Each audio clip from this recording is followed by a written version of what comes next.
finals. But living up to that level of success, not going to be easy for Mill Creek. They replaced 9 starters on defense, but one of the guys who does come back, it's the Alabama committed linebacker. I'm talking about Luke Matt. Yeah, you talk about a young man that kind of blew up this spring. A lot of schools were kind of had him on like, are we going to offer him or not? Alabama came in, saw him offered. Georgia offered. Florida, Texas, you name it. He picked them up during the spring. Kind of Alabama took the lead and held on to it throughout the summer. Excited to see him tonight. A lot of people are tuning in. Inside linebacker. Listen, I talked to Coach Josh Lovelady pregame. He said, Rusty, we got some special things in store for number 1 tonight. Of course, Keith Maloof, the Norcross coach, one of the respected stately veterans in this profession. And obviously for Norcross, you go back to 2012, 2013, back-to-back state championships at the time in the highest classification in Georgia. However, also 9-3 a year ago, came very close to beating Buford, which would have been an upset in the second round of the state playoffs. And as they get ready to perform tonight, front 7 of that defense, perhaps the strength of the team,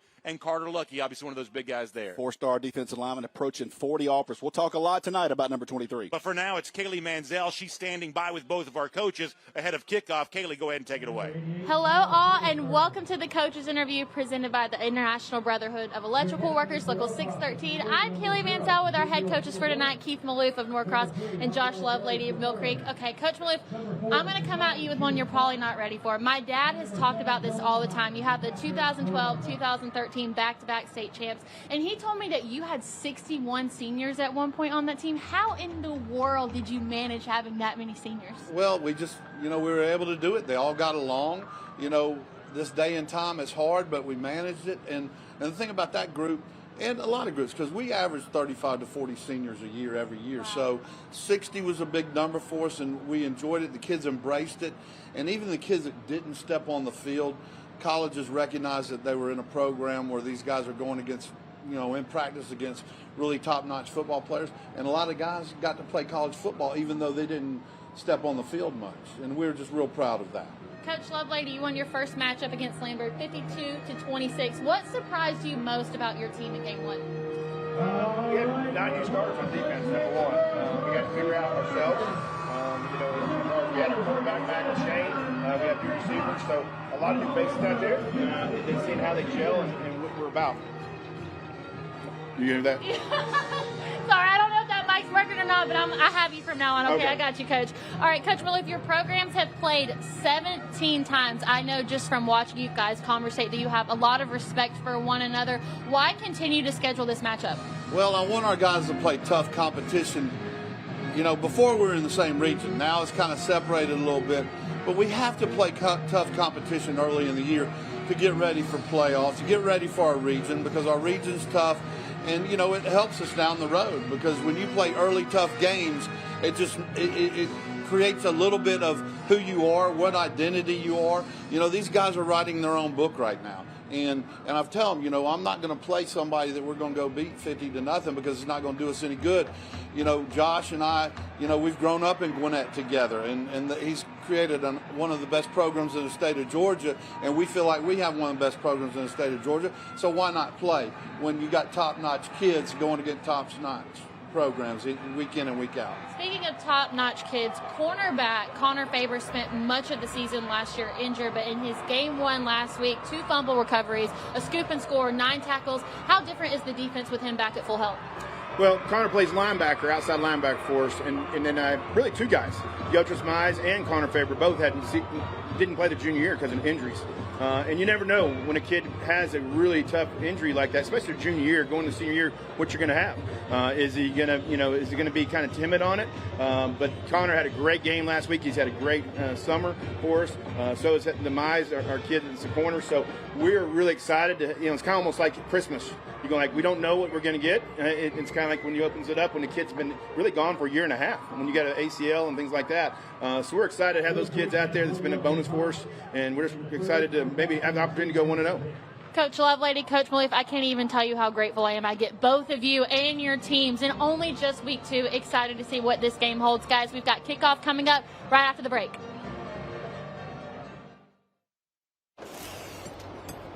Hey, is the power off on this?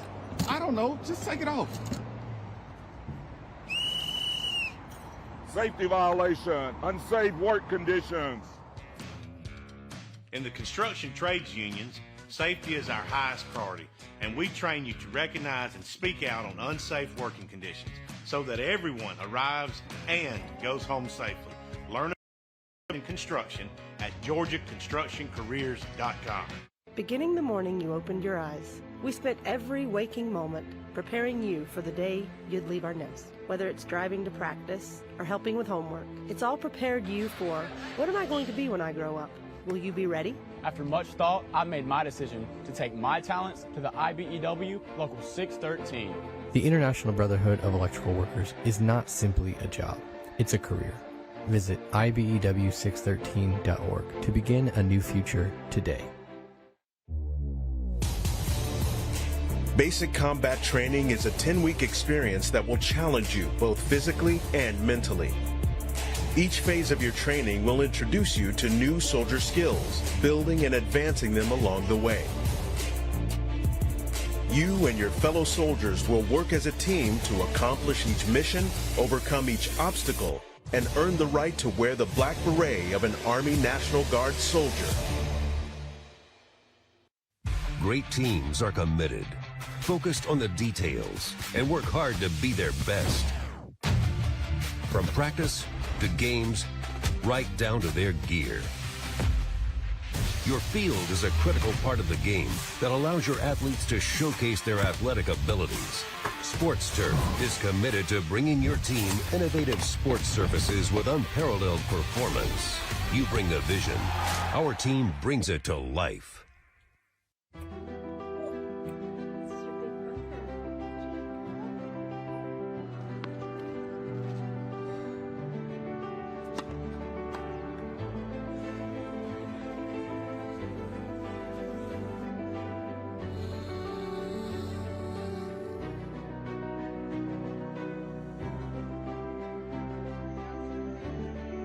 For a healthier future together, look to Northside Hospital. The Great Atlanta Bash is presented by GeorgiaConstructionCareers.com. Transform your future today. Welcome back, everybody. Brandon Adams, Rusty Manziel, Kaylee Manziel in our host position is our Great Atlanta Bash from Norcross High School. Two great teams, Mill Creek and Norcross, get ready to kick it off. Of course, we saw in our Rome Floyd Chamber of Commerce coin toss prior to the commercial break that Mill Creek did win the toss, deferring to the second half.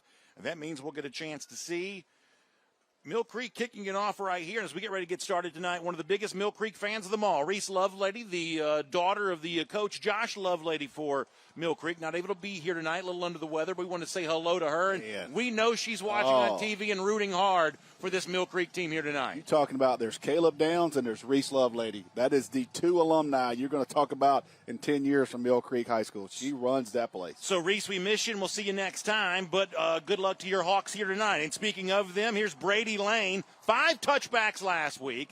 This one, though, will go out of bounds, and that means pretty good field position for Norcross. And with that, we are underway in our Great Atlanta Bash tonight, and glad to have all of you with us here on the Peachtree Sports Network. Free kick out of bounds on the kicking team. The ball will be placed 25 yards from the spot of the kick. First down. Rome Floyd Chamber will present the starters in offense. Dylan Muhammad, interesting story for him, emerging as the quarterback a year ago, kind of splitting time with A.J. Watson. But he's the guy now. Kobe Robinson, big game last week, and Norcross win against Lanier. But keep your eye on these wide receivers, including Jamari Harold, 6'4", goes up in high points to football as well as anybody. Obviously, this is a Norcross team that wants to get these wide receivers involved. Empty backfield, it begins. 5 receivers on the field. Complete, wide open, middle of the field. Still running 40, 30, inside Hawk territory, and finally going down at the 23-yard line.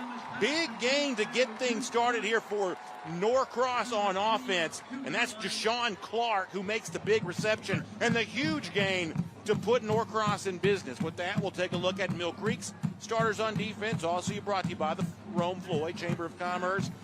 When you take a look at Mill Creek, we told you about Luke Metz in the open. That's the starter committed to Alabama. But as Kaylee was also talking about, Connor Faber, big game for him last week. Kind of player of the week for this Mill Creek team after recovering 2 fumbles in the win against Lambert. It is a running play here on first down. positive yardage there for Kobe Robinson, the 5'9", 165-pound senior. Yeah, Norcross goes empty on that first set, on that first play, and just pops a little seam route on Mill Creek. A little confusion there, and Norcross has a big play to open the game. So we're looking at 2nd and 8 after a gain of a couple there on that previous run. Muhammad will be in the shotgun. He'll have a receiver lone on the left side, and now Deshaun Clark steps over there and joins him in the slot. Muhammad looking left. Now it's right. Now he'll run, and he's got room. 20, 15, 10, 5, touchdown. Dylan Muhammad runs it in from 21 yards out, but there is a flag down.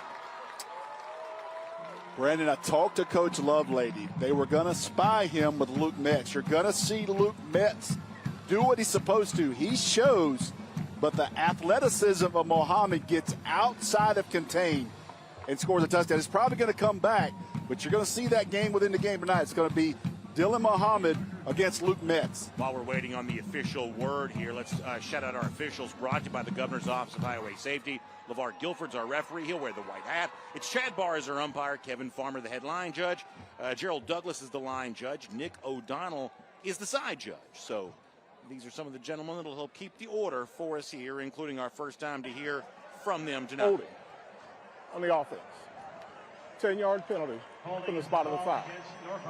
After the play, personal foul, defense. That penalty will be assessed half the distance. After the play, dead ball, personal foul against Mill Creek.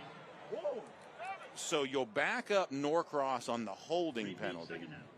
See Metz show there? Oh, that's what played before. Yeah. See big 95 there. Devin Ankrum, that is a North Carolina defensive line commit in the 2025 class. Yeah, so you'll count the penalty back against Mill Creek, negating the touchdown, then give them 15 yards. I should say you'll give Mill Creek then 15 yards after the penalty. So Norcross coming back out offensively right now. Coach Blue, 15 yards on the field. Also in the red zone here, presented by IBEW, Local 613. And fun kind of game within the game to watch. Metz, number 1, middle of the field as a linebacker, trying to spy Muhammad tonight. Of course, Josh Lovelady says Muhammad's very slippery when he runs, but he'll throw this time. It's wide open in the end zone, and this time it is a touchdown with no flags on the field for the Blue Devils. And it's just Deshaun Clark with the second catch of the night. Wow. They catch them in definitely some confusion. I know Mill Creek has some guys banged up, so they got some first-time starters tonight. But right now, Mill Creek kind of had some bust on 2 plays. It cost them a large chunk play on the first play, and then it cost them a touchdown. And, you know, one of the things that Coach Maloof told us this week is, as you see Jack Rule come on to try the PAT, flag comes down again here on this for Rule's PAT.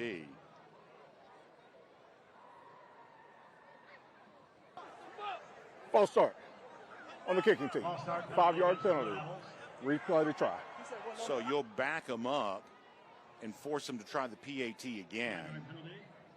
The point that I was making prior to the penalty is one of the things that Coach Maloof told us this week is when you look at what Mill Creek typically does defensively, they love to put a lot of guys up near the line of scrimmage in the so-called tackle box. You know you've got to throw it to soften them up. And obviously one of the strengths of the team here for Norcross is its wide receiver core. Clark coming up big on 2 big receptions to open the game, perhaps setting up more of an opportunity to run the ball later on. No doubt. And I talked to Coach Maloof a little bit right there, and he goes, Rusty, we have got to win the box, but we like our matchups on the outside. And you see right off the bat them taking some shots out on the outside. Yeah, they call him Sauce Clark. That's his fun, very fun nickname for him, and he's earning that nickname well with a touchdown to get things started. We'll be right back after this. It's hot at Matthews Kia of Cartersville, so we are having a hot sales event. We have great selections of 2024 and 2025 new vehicles. Lease the 2025 Kia Carnival LX $429 for 24 months, the 2024 Kia Sportage LX $289 for 24 months, or the 2024 Kia Telluride S just $379 for 24 months. Hurry, because prices are in your favor right now. Don't forget, Matthews Kia of Cartersville is home to the lifetime warranty. Come see us today. All roads lead to Matthews Kia of Cartersville. This is a Peachtree Sports Network weather update, powered by Atlanta News First. Sponsored by Cool Ray. And happy Friday to you, everybody. I am meteorologist Rodney Harris. Picture perfect day really throughout the entire state of Georgia. Afternoon temperatures only in the mid, sometimes low 80s in North Georgia, only topping off at 83 degrees for Gainesville throughout the afternoon, 85 in Atlanta. Of course, a little warmer as you go further south, but even 87 for Macon is really nice throughout the afternoon, and 80 is your temperature in Savannah. So mostly clear throughout the entire evening and night, the entire state of Georgia. As we take you into Saturday, very similar story for North Georgia. Almost completely sunny. If you were in South Georgia, closer to Savannah, you'll see more clouds, maybe a sprinkle or two, but for the most part, the state staying dry the entire weekend. Our temperatures do warm up next week. We're talking about highs back to near 100 degrees, so enjoy the weather out there this weekend while you can, and we'll keep you up to date right here on the Peachtree Sports Network.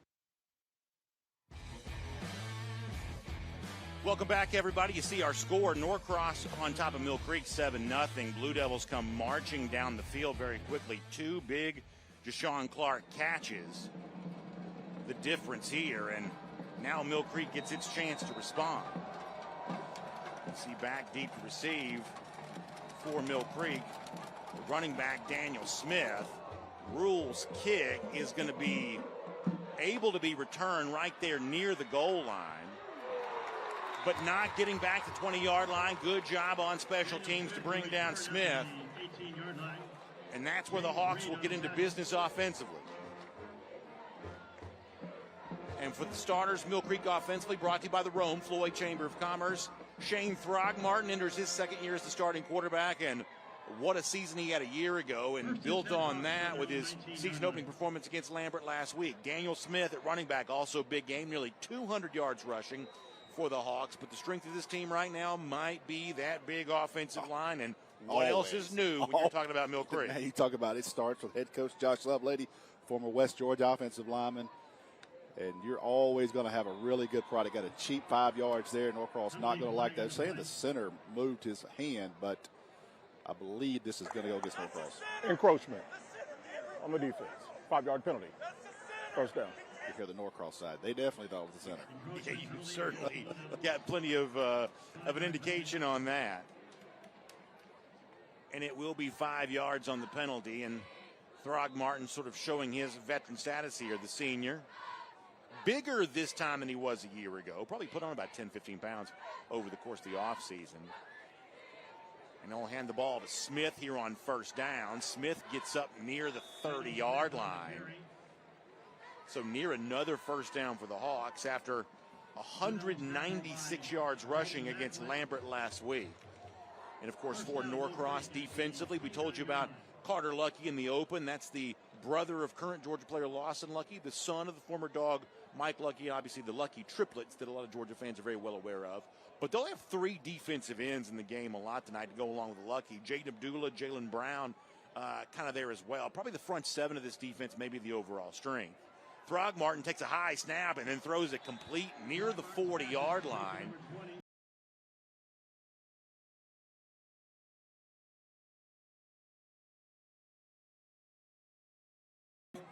Yeah, you got an experienced quarterback. Going to get a little bit of pressure. He's not going to panic. Keep his eyes down the field. Flick of the wrist right there. Nice area. Just sit down in that area with no Norcross defenders. Move the chains. First down. Speaking of moving, Throgmartin also moves his pieces around. He'll put three receivers off to the left side.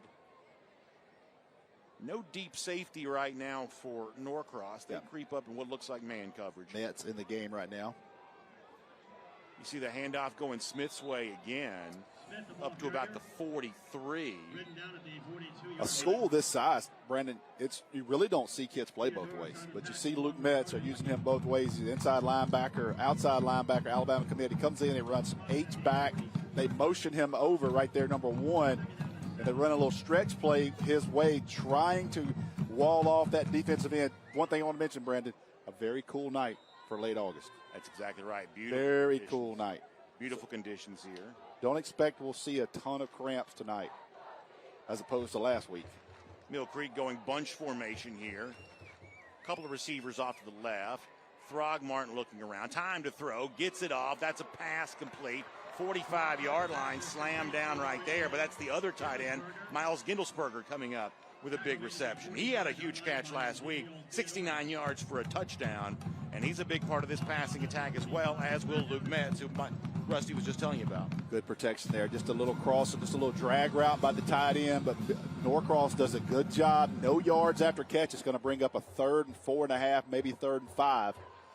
That was Ezekiel Theodoris, the linebacker, in on that stop. The guy who's really come on for this Blue Devils team. And our first big 3rd down of the night. Going to throw to Smith. He's going to be met right there, and it's Theodoris again, and he's going to stop him behind the line of scrimmage, and that's going to force 4th down. In a set formation like that, you got one guy that's unblocked. One. But he made the play. Great job attacking downhill, staying inside out, and he doesn't miss this tackle. Look at that. Square up to the ground. Good job there by Norcross defense on that 3rd and 5. Best tackling to begin a season we've probably. It has been. I'm talking about last weekend, this weekend. Correct. Been pretty impressed. That'll bring on Brady Lane to have to punt. And a little different. Clark will be back to receive it. Lane averages 40 yards per punt. Great punt here. Keeps this one away from Clark. He's already got a touchdown as a wide receiver. Then it takes a big-time hawk roll inside the 15-yard line. So not much doing offensively, at least in terms of keeping the drive alive. But Mill Creek does flip the field and pin Norcross back deep. Blue Devils lead by a touchdown, though. We'll be right back. A journeyman with Local 85. When you turn out, you can be hitting 6 figures. Hey, I have your back, you have my back. We're going to do this together. We're one for all for one. College just wasn't for me. Let's look into actual career jobs that wouldn't take college, where I wouldn't, lose money and all that. Instead of losing a lot more money at the end, why not make money and make more money at the end?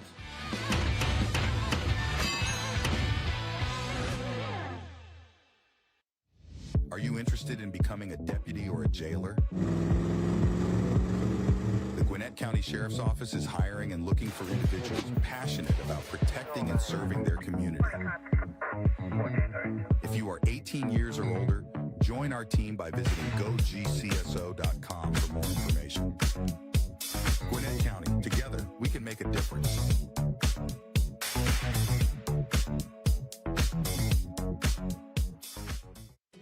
Nobody wants to hear the word roaches, because who wants to admit they have roaches? I actually found some weird roaches. I didn't know what they were. I decided to choose Breda. I reached out to them. They check in routinely. They're explaining what they're doing, so there's a lot of clarity in the process as well. I think that just speaks to the level of safety that I feel with the organization. The facts are, roaches are everywhere in our environment, so what are you doing to keep them out of your home? Breda, Breda, no need to be afraid of bugs.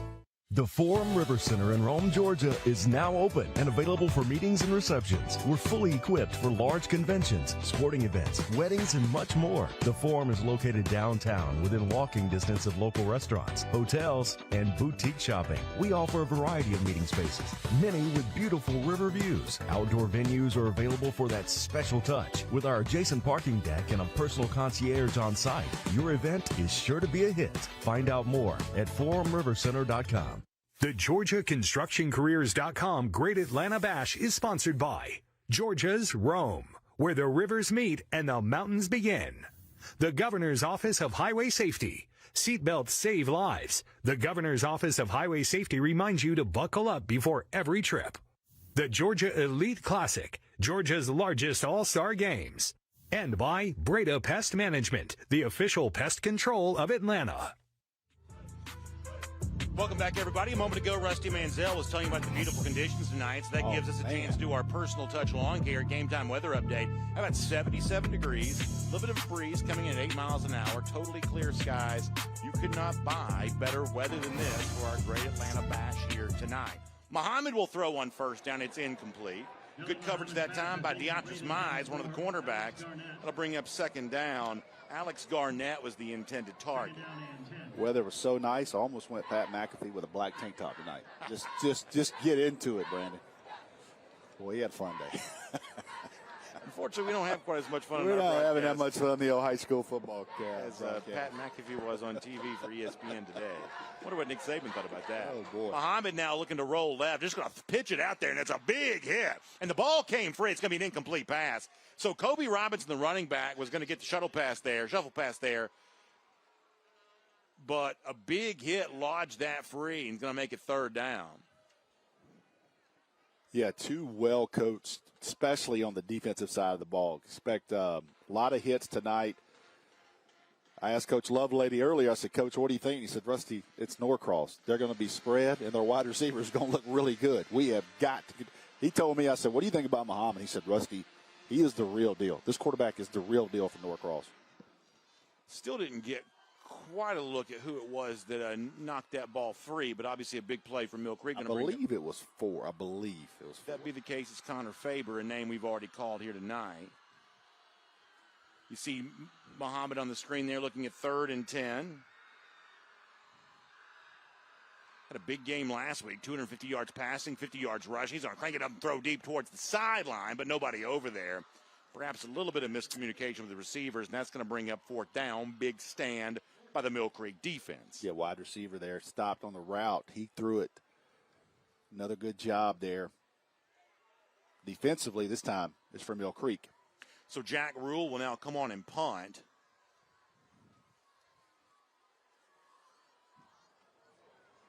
Jack Rule in the punt for the Blue Devils. It's Trey Walker, the senior, back to receive it. Rule will get it away. Returnable for Walker at midfield. He scoops it there, still running 40. Going to go out of bounds at the 35-yard line. So now good field position for the Mill Creek offense. So if you're going to go back through the sequence here, they got the nice punt by Lane. Lane flipped the field for them, set up the 3 and out, and now it's Mill Creek looking at some really good field position for its second offensive possession here. Gives us a chance to also give a shout out to our friends at Breda Pest Management. You know, Breda Pest Management knows your house inside and out with a customized treatment plan that stops any bugs and critters. Breda does it right, protecting the inside and the outside of your home, because after all, it's the bugs on the inside of your house that you want gone. Breda, they handle bugs and critters. Shane Throgmartin back to work here as the Mill Creek quarterback. Going to hand the ball off to Daniel Smith there. Smith left side, still on his feet. 25-yard line and more for him. So pickup of about 14 on the ground for Smith. Who had a big game a week ago, 5'8", 175-pound senior. Great job blocking out there by Jax Murphy. He gets the defensive end. Jalen Brown from Norcross gets him pinned in. It allows that running back to turn the corner, pick up the first down. Murphy, an interesting story. He's an Air Force commit. Weighs now at about 265 pounds, but in 2022 on this offensive line, started at 195 pounds for a state championship team in the 7A classification. Pretty remarkable. Here's a handoff going Smith's way again. This time he is driven back. I believe he was about to hand that off to Trey Walker. And he couldn't do it. See 5. Is he going to hand this thing off? No, Trey Walker was just coming back trying to make a block. You see somebody running that fast around you. You know if that was going to be a reverse. Senior linebacker Jaden Victor had a nice stop that time. Big thud on that time. It's got to be great weather for the students tonight. Yeah, you know they're enjoying that. Although hot, raining, whatever, you know they'd be out here. We've gotten great student section support. Throgmartin throwing again. Oh, he had his target. That's the tight end, Gundelsberger. But Gundelsberger not able to connect on that one. That's going to bring up 3rd down instead. Big Tyler Jackson, 97 defensive lineman, gets up the field in a hurry. but unable to catch that and bring it down. Boy, Mill Creek missed a big opportunity right there on 3rd and 10. That might have went all the way to the end zone, Brandon. On this 3rd down play, keep your eye on the bottom of the screen. The guy wearing number 80, that's Devin Hamilton. That's a newcomer to this Mill Creek program. Moved in from the Chicago area. So let's watch him in a moment on the right side of this formation, see if they look that way here on 3rd down. They are, and it's incomplete, and good coverage that time by Jaden Macklin. That is a tall drink of water right there. 6'5" from Chicago. Macklin, though, was true on the coverage, and that means 4th down. Junior wide receiver. It's going to be a name to know. State of Georgia. Welcome. So Brady Lane going to come out and try a field goal now. Trying to get the Hawks on the board for the first time. This one's going to be about 42 yards. Now, Lane's got plenty of leg here.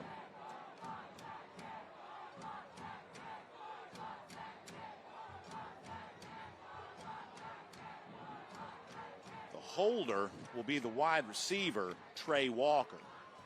The kick from Lane is going to be no good, off to the left. So Mill Creek gets a chance to get some points. Lane has the 43-yard field goal attempt, and it's just off to the left, and Norcross stands up defensively once again. He had plenty of distance. He just hooked it to the left. Let's see if we see anything here. No, the ball just got that spin. You see it curving to the left. But, man, he's got another 10 in him on that. Yeah, he's no problem with the leg. 5 touchbacks last week. Averaged 40 yards on his punt, so distance will not be a problem, but as Rusty said, that one just kind of faded on him just a bit. Sauce Clark, who has 2 touchdowns already, be the lone receiver on the left side of this formation on 1st down. As advertised, Mill Creek packs him in near the line of scrimmage. Norcross runs anyway. Getting up near the 24-yard line that time goes Kobe Robinson. Gain of 5 yards on the play. Correction, make that 4 yards on the So play. nice gain there on 1st against a tough box for Robinson for the Blue Devils. Give him 4, make it 2nd and 6. What do you think that crowd's like tonight? Peach County and Perry. You think they've been tailgating down there a little while? Central Georgia going to be so much fun this year, and obviously Marquise Westbrook ready for a big, I think, leap forward in year 2 there for Peach County, and obviously Perry still basking in the glow of state championship. A lot of fun. Muhammad looking to throw, will keep it, and he gets rocked. Big hit. At the last minute, you thought he might try to throw it, but there was nothing happening there. Let's watch him get wrapped up hard right here. 3rd down and 8. Great tackle there. I believe it was number 11. 4 again. Yeah, that's Connor Faber. Yes. You know, Faber's a cool story in the fact that in a game that has a lot of college prospects, Faber may be that sort of classic, really good high school player. A million of them. But a guy who's probably playing as well as anybody for this Mill Creek defense right now. And as you said, you know, we obviously talk about prospects, we sort of do that for a living, but great high school players on a high school Friday night, nothing more fun than that. Yep. He had 10 tackles and a sack last week, 2 recovered fumbles for the Hawks. Here's a throw. That's a pass caught by Clark, but closing on that immediately. Sean Cummings, the senior free safety. Sean Cummings on the tackle. Bringing up, 4th and 4? Yeah. 4th down and 3. They may call it 4th and 3, but you're kind of right there at that. So that's going to bring on Jack Rule to kick once again. New punt returner also in for Mill Creek here. They're kind of rotating at that spot here right now. Punt is high. Fair catch is called for. Fair catch is signaled for. And that's going to put Mill Creek back on offense there at the 37-yard line. And with that, let's get a chance to take a look at the Mill Creek resume. As we told you before, tremendous success for a program going into its 21st season. Obviously, 2022, the state championship. Last year, 3rd all-time perfect regular season. When you think about great alumni from this program, How about Caleb Downs, now at Ohio State? Trajan Greco, who was a big player on both sides of the ball for this team a year ago, now at Missouri. But what a program Josh Lovelady has kind of inherited and now built and put his own personal stamp on. Tell you what a huge community achievement when they won the state championship. That was just something that they needed to check that box for that program, and to win it in that fashion in a shootout against Carrollton was something to see. 4 down linemen for Norcross, 2 safeties back deep. Pass complete to the tight end. Pass is complete to number 80. Actually, that's the wide receiver getting involved right there. We told you about a moment ago. Devin Hamilton. Yeah, nice catch for Hamilton. Targeted on the 3rd down play a moment ago, and now Hamilton gets the catch. Lionel Burrs, the 3rd on the tackle. Tell you what now. Gets about 7, making it 2nd and 3. That's the handoff going to Daniel Smith. Look at this. Nice gain from Smith, and he's picking up right where he left off a week ago after that impressive performance in the win against Lambert. They're showing some pace. They were on the ball quick there. We got a player down. Yep. For Norcross. Yeah, so an injured player here right now. Didn't see what led to that. With the training staff around, can't see who it is right now yet either.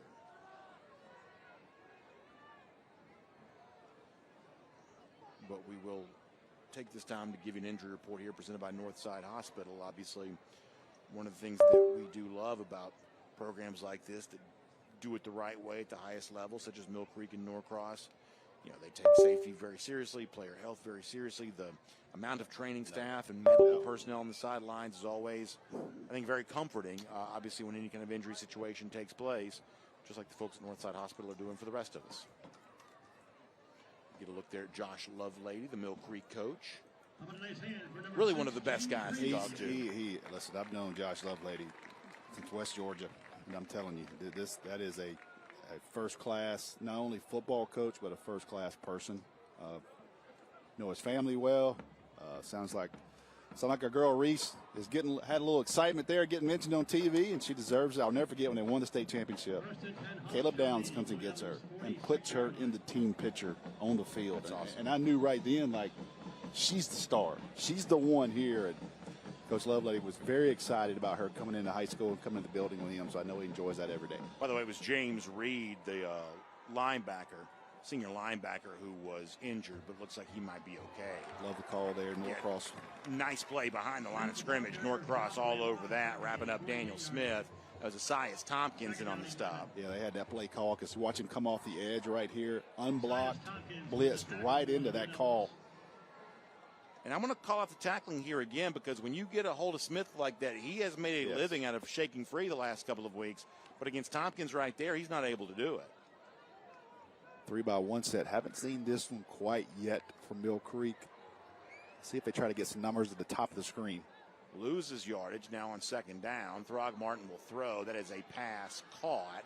Spinning his way down to the 40-yard line is Sean Cummings. 1 catch last week, now getting involved in the offense here. Speaking of West Georgia, Cummings is committed to West Georgia. They are doing a really good job in state. Good job closing there by number 3, Lionel Burns. That brings up 3rd down. 7-0 is our score. Norcross on top. They march down easily. Showing some pressure, and I think it caused Mill Creek to move. Linebacker stepped up. I believe that caused one of the Mill Creek false start guys to move. on the offense. 5-yard penalty, remains 3rd down. Good call there by Rusty, and that'll back up Mill Creek. So, as I was saying, Norcross comes down the field, scores easily on the first drive, but it's been all defense kind of from both sides since then. Well, you expect that with good coaching. Kind of see what they're doing. Let's make our adjustments. 1 deep safety for Norcross. 3 receivers on the left side of the formation for the Hawks. Throgmorton wants to hurry to get the snap away. Dumps it off the running back, Smith. Smith looking for room to run. Going to be down short of the line to gain at the 41-yard line. So decision time now coming up for Josh Lovelady. We'll see this again. Well, the speed of the game right here, you can just see how fast they're closing. You got a great running back. Watch him get north-south. Again, a good block by 51 to get out in space, but watch the Norcross defenders run to him and get him down before he gets to the chains. They're going to force another punt. Chase Huff there to wrap him up. And so if there was a decision, it was a short one. Brady Lane coming back in to punt. Sauce Clark will be back to receive the punt. Clark takes it inside the 10, calls for the fair catch, and that's where Norcross will go back on offense. And speaking of the Blue Devils, how about a check-in on them? Coach Keith Maloof, interesting scenario for him last week, coaching against his son in the season opener for Lanier. When you think about great performances for a legendary family, the Maloof family obviously brings that to the table, including here at Norcross, winning the state championship both 2012 and 2013, back when 6A was the highest classification, as it obviously is once again now. And really kind of a return to glory season a year ago, 9-3, had a chance to beat Buford in the second round of the state playoffs, but a very tough out all year last year. And, of course, when you think back on that great team, you think about Lorenzo Carter, you think about Alvin Kamara, and some of the top all-time greats in the state of Georgia who obviously played here at Norcross. Muhammad will throw on first down, sideline fight for the football. That's going to be incomplete, and good coverage that time by Mill Creek to break that up. And that was Deatrice Mize. Not the first time we've praised him for good coverage here tonight. Second down and 10. A place like Mill Creek, you look at a guy like that, and most of these guys are one-year starters. You know what I mean? You got 4,000 kids in a high school. And in the case of Mize, missed last year because of an injury.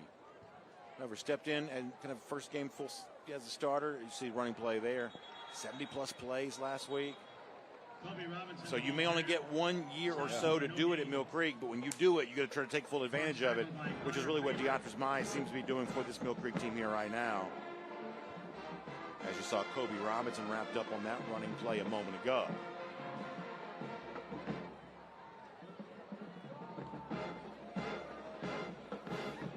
Now looking at a third down here coming up.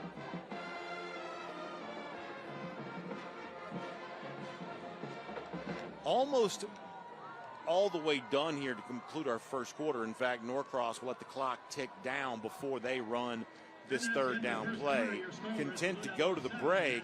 They have the lead, but neither of these two offenses figuring out the very talented defenses here right now. And as Rusty alluded to a moment ago, perhaps you wouldn't expect anything different. One thing we knew, we'd have a close, hard-fought game. And our Great Atlanta Bash is working out just like that for now. Second quarter comes up next. Looking for a reason to try the new $5 meal deal at McDonald's? Here's 1, 2, 3, 4, and the price makes 5. So much. That's everything you get with the new $5 meal deal at McDonald's.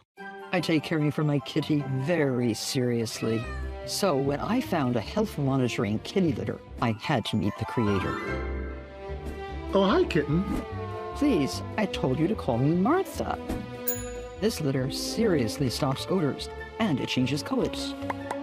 Smart and pretty, you could say. You're going to make me blush. I love that it's lightweight, low dust, and delivers right to my doorstep. Try it today. Go to prettylitter.com. It's hot at Matthews Kia of Cartersville, so we are having a hot sales event. We have great selections of 2024 and 2025 new vehicles. Lease the 2025 Kia Carnival LX, $429 for 24 months. The 2024 Kia Sportage LX, $289 for 24 months. Or the 2024 Kia Telluride S, just $379 for 24 months. Hurry, because prices are in your favor right now. Don't forget, Matthews Kia of Cartersville is home to the lifetime warranty. Come see us today. All roads lead to Matthews Kia of Cartersville. Here's to the legends of the game who paved the way for the stars of today. Get out of his way. Origin Sports showcases sports history that is as relevant today as it was in the past. Origin Sports, run it back. Second quarter action set to get underway here. Norcross leading over Mill Creek 7-0. Brandon Adams, Rusty Mansell, Great Atlanta Bash. Kaylee Mansell, she'll be in the host position all night long. Blue Devils do have the lead, but they're facing a 3rd and 10 right now, deep in their own territory. And for that, Dylan Muhammad, the senior quarterback, will be in an empty backfield. 3 receivers for him off to the left, 2 on the right side. Muhammad gonna have to hurry, and he's gonna go down. Sacked at the 5-yard line. And that's a 4th down now coming up. Eli Richards, one of the guys in on that stop. I believe it's Gavin Knott as well, number 10. Let's see if there's a few flashes in here. Yeah, see 10 right there. Yeah, so 10 gets there first. That's Gavin Knott. And then Eli Richards there to help finish off the job. Good job there. Not going so far up the field to run past him. Staying in your lane, keep it contained. Filling your alley kind of, and getting Muhammad to the ground. Looks like we got a shoulder maybe as we reaching for that. Yeah, this big is 66. Norcross offensive line that's already essentially starting from scratch to begin this season. And Jaleel Robertson going out there. Robertson 6'1", 252 pounds. That's the right guard for that Norcross offense, so we'll watch that. Keith Maloof about his offensive line this week saying, hey, listen, at this level, everybody's got skill position players, but do you have the big guys up front? And obviously that's a big part of the success for both these teams. Norcross plenty big on that offensive line, just not super experienced. Had to play last week for a good portion of the game without Cole Hilsmeyer, their starting center. And now we'll see what the status is for Robertson here, the right guard. Jack Rule will punt. It's Walker back in as the return man, calling fair catch around the 46. That's the Blue Devil 46. So we'll see if this time Mill Creek's able to cash in. Once again, pretty good field position to start a drive. Good job there, considering you're punting from your end zone in high school football. You get the ball out and have the other team start around the 40. That's about as good as you can ask for. Yeah, we had a feeling that we're going to get a pretty good performance from both these kickers. There's a chance we may see a little bit of a rotation at some point for Norcross at kicker, but Rule and Clark are both, or I should say Lane, Rule and Lane for Mill Creek are both pretty sharp with their legs.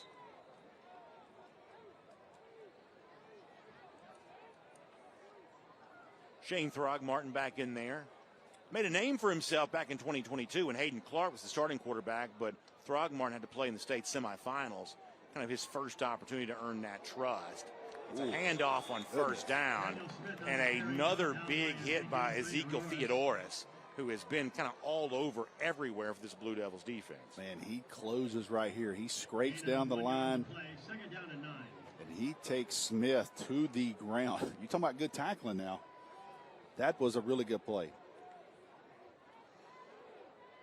Yeah, I forgot Hayden Clark. Man, I feel like Hayden Clark was at Mill Creek like 12 years. Seems like it, right? So maybe got one that time. Norcross almost jumped, but able to get back across. Play clock showing 6. Throgmorton not much of a hurry. Going to hand off again to Smith. Smith gets a block on the right side, and he's on his move to the 20, 15, out of bounds to the 10-yard line. Big gain there. That's going to set up a first down in the red zone coming up for Mill Creek. They love this outside stretch play, basically outside zone. They are sealing it off. Norcross walks up a guy over the center, putting 5 down linemen right there, and they called him out flanked, and Smith did the rest when he was able to turn the corner with a big gain. In the red zone presented by IBEW, Local 613.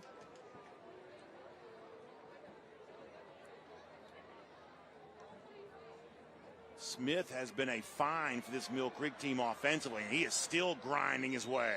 Finally driven out of bounds inside the 5-yard line, but what a start tonight for Daniel Smith. Man, he is running hard. Good job up front as well by Mill Creek offensive line to get body on body, but he's run through some arm tackles.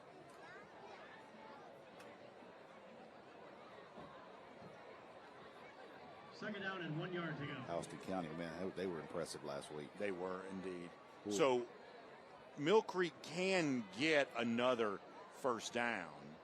It's 2nd and 1 right now, with the ball sitting on the 5. Fake to Smith this time. It's an RPO throw, and it's into the end zone, and it's a touchdown. And the Hawks are on the board. Miles Gindelsberger, the tight end, brings it home. Number 80, they go back to the 6'5" wide receiver, and I thought it was 88 as well to the camera zoom. I like the call because you put that 6'5" guy in one-on-one coverage. They go RPO right here. He's just going to throw this backside slant, and watch where he puts this ball on the money. So that's our electrifying play of the half, brought to you by England and Stubbs, Electrical Construction. And as Rusty said, let's give credit where it's due here to Devin Hamilton. Welcome to Georgia, my man. Recent transfer from the Chicago area, using every bit of that 6'5" frame to hold on to that football and bring home that touchdown. And the extra point is good. And with that, we're now tied. It's 7-7 as Shane Throgmorton connects with Devin Hamilton there. We got a good one brewing here for our Great Atlanta Bash. We'll be right back after this. Hey, does it matter if this leaks? It don't matter to me. Can't see it from my house. Illegal use of hands and proper training.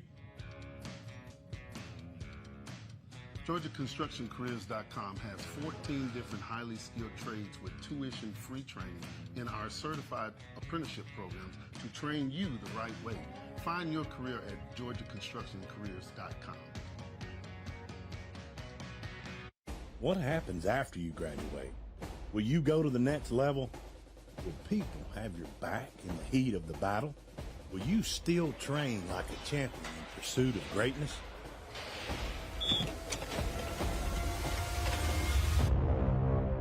You will when you become an IBEW electrician.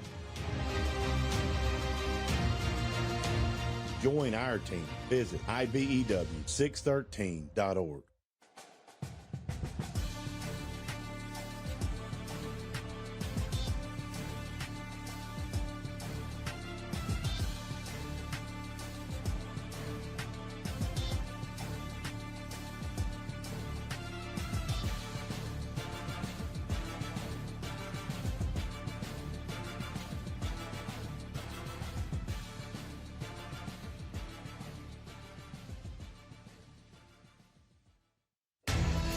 Great teams are committed, focused on the details, and work hard to be their best.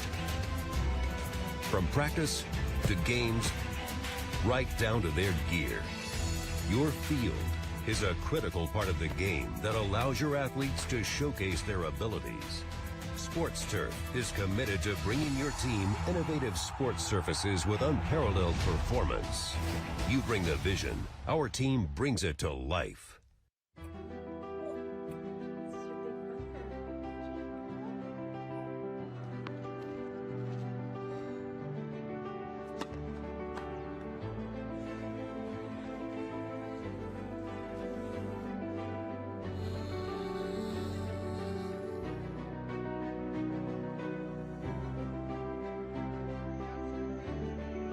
For a healthier future together, look to Northside Hospital. The GeorgiaConstructionCareers.com Great Atlanta Bash is sponsored by the Mechanical Trades Institute, the best kept secret everyone should know about. Sports Turf, you bring the vision, we'll bring it to life. The Georgia Sheet Metal and Air Conditioning Contractors Association, careersinsheetmetal.com, building a solid future.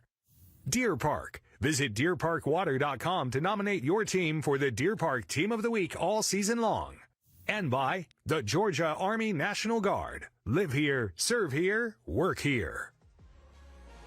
And welcome back. Brand new score. It's now 7-7. Mill Creek getting on the board a moment ago. Devin Hamilton hauling in the touchdown pass from Shane Throgmorton. We are all knotted up here in a fun one for our Great Atlanta Bash presented by GeorgiaConstructionCareers.com. Two terrific programs from Gwinnett County. Not the same region, though, of course. Norcross will play in Region 7 this year in 6A. Mill Creek in Region 8. A lot of counties have all the same teams in the same region, but obviously the population of Gwinnett County makes that impossible. Brady Lane will kick it off now for Mill Creek. It's going to be into the end zone and a touchback, and now Norcross will go back offensively. And we'll see how the Blue Devils respond here after what could be perceived as a loss of momentum. Yep. While we're waiting on Norcross to come out here, let's see their schedule here real quick. I mentioned last week one of the great stories in Georgia high school football, the fact that Keith Maloof coaches against his son, the Lanier coach. Maloofs have a lot of history playing against each other. Kevin Maloof, longtime coach at DeCula, of course, and the legendary George Maloof was alive to see a lot of those matchups. And told me he played his son because that region they're in with Milton and Buford and Gainesville. One of the craziest regions in terms of depth you'll ever see. Roswell, Milton, and Gainesville. Nice play by Metz, but actually Muhammad shakes free of the Alabama commit. Kind of gets back to the original line of scrimmage.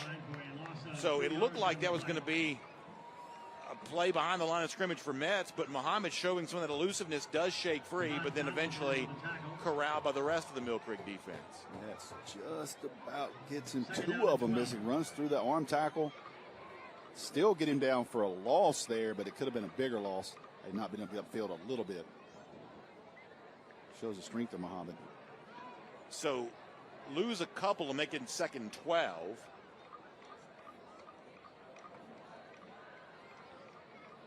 Muhammad was a part-time quarterback for Norcross a year ago. Pressure coming on him again. This time he just dumps it off. Try to connect with Kobe Robinson, but that's going to be incomplete, and 3rd down coming up. 3rd down and 12. A.J. Watson was the other quarterback a year ago, and at one point in time, Coach Maloof said, hey, listen, we just came to the conclusion that, Watson was a guy we could play other places, perhaps even preparing him for, a future in college. Muhammad was a guy we had to have in the game somewhere, and quarterback was really the place we needed to play him. And so ultimately, Muhammad kind of became the guy last season, with Watson still playing some quarterback and obviously making an impact at other positions too. 3rd and 12 now. Whistle blows. Mill Creek was packed tight defensively near the line of scrimmage. Time out. Norcross. And whatever it was Mill Creek showing defensively, Norcross disliked it enough to call a timeout. And while we're on the topic of schedules, it also gives us a chance to see the Mill Creek schedule here too. Brought to you by the Georgia Sheet Metal and Air Conditioning Contractors Association. Last week, a big win against Lambert. Both these teams kind of marred by weather. And then you'll see a big run through a lot of these top Gwinnett County teams. Archer and North Gwinnett, those are both non-region games. Then you kind of get into that region. And how about Collins Hill last week with the surprising win against Grayson? They'll face them October 10th. Grayson then goes on the road last night in a nationally televised game, beating Thompson of Alabaster, Alabama. So Collins Hill right now, one of the most impressive wins in the country to begin the season. You got win for 2 last night. I love the call by Grayson on the road. Let's win this thing and get home. And kind of had lost the momentum in the second half, but played really good defensively all night long. Had a stupid score go against them, survived that, and beat a team that had won 4 of the last 5 state championships in the state of Alabama in Thompson High School. And of course, the regular season finale against Mill Creek will take place against Buford. And last year, kind of a signature win for this Mill Creek team, I would say, getting that regular season win against Buford and winning that region championship 2 years in a row to be able to do that. Buford down, I think, according to our Breda test management ticker right now, 14-10 to Benedictine. Interesting matchup of different classifications. Muhammad's going to throw it deep. He's got a guy there. It's a fight for the football, and it's incomplete. Nice coverage that time by Jaden Barnes, junior cornerback, to go and knock the football down, and Alex Garnett not able to hold on to, or not able to come up with the catch. I've been impressed with the defensive backs from Mill Creek. I was interested in, what was going on with them. I talked to Coach Lovelady pregame. He said, Rusty, we're banged up back there. We got to start some guys. They have been very good against a talented group of Norcross wide receivers tonight. They have more than held their own. So that'll bring Rule back on to punt again. This one going to bounce there and now roll. Return man gets away from it, and it's going to roll inside the 35. So another good job by Rule, kind of flipping the field, and looks like a Norcross player slow to walk off here. We'll look at that, but be right back here after a quick timeout. See it here. The biggest WNBA game in Atlanta history. Monday, the Atlanta Dream and Ryan Howard look to even the score against Caitlin Clark and the Indiana Fever. When State Farm sells out, your front row seat is right here on Peachtree Sports Network. See why the WNBA is taking the nation by storm when the Dream break the Indiana Fever. Monday at 7:30 on Peachtree Sports Network. NetCredit is here to say yes to a personal loan or line of credit, even when other lenders won't. Apply online in minutes and get funds deposited the next business day or sooner.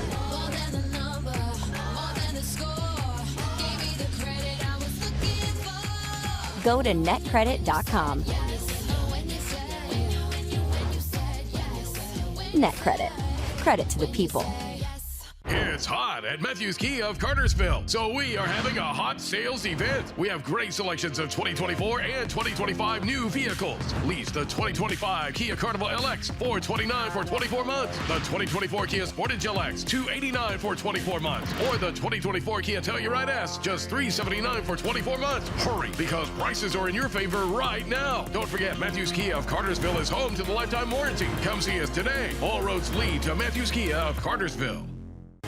Something monumental, covering all things football, is coming. Football's newest show breaks down all things NFL, from the plays to the players, from camp to kickoff, and everything in between, all year long. GMFB Overtime. It's football for everyone. Weekdays at 10 a.m. starting September 2nd. 9:02 to go, second quarter of play. Great Atlanta Bash, presented by GeorgiaConstructionCareers.com. Mill Creek gets a touchdown, gets a defensive stop, and now the football again here on 1st and 10. Their bunch formation with a couple of receivers stacked on the right side. That's where Throgmorton will throw over there. Out of bounds near the 45. Sean Cummings. Yeah, Cummings getting involved that time. Yards after catch. Was very patient out there, letting his guys kind of get some bodies on those Norcross defenders, and he does the rest. Man, he got 6, 7 out of, looks like it was going to be at a 1 or 2 yard gain. Second down and 2 yards to go. Got 8 yards on that. Nice performance after the catch by Cummings to turn that into something, now making it second and short for Mill Creek offensively. Put it back there on the left side. 4 down linemen from Norcross here. Handoff going to Smith. Smith will find first down yardage and fight his way up to about the 47. First down, Mill Creek. Mill Creek could do this all night long if they can move the chains like this. Yeah, Smith already working on another kind of big night. You can take a picture of that Mill Creek offensive line right there, and that's what it looks like the last 20 years. It really has. Just all 6'2" guys, 260 pounds. I mean, look at them. Every one of them's almost the same height. You talk to Josh Lovelady, he'll tell you that, Jax Murphy's a guy that folks know, but Arturo Garcia, the left guard, Cooper Harris, the center, these are guys who perhaps kind of emerged here as of late. Carter lucky on that tackle 23, but they pulled 70, the guy you were just now talking about.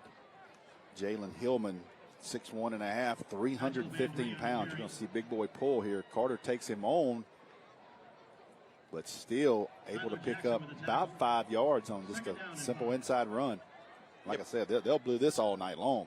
Perhaps not a surprise that Lovelady thinks that this is maybe the number one strength of his team right now. And when you're year after year kind of introducing new faces, they lost 3 receivers a year ago now playing in college. You got to have the strength of the offensive line to sort of develop some new guys. Different running back getting the carry this time. Pretty good result for Gabe Hatchell Van Dree, the 5'10", 185-pound senior.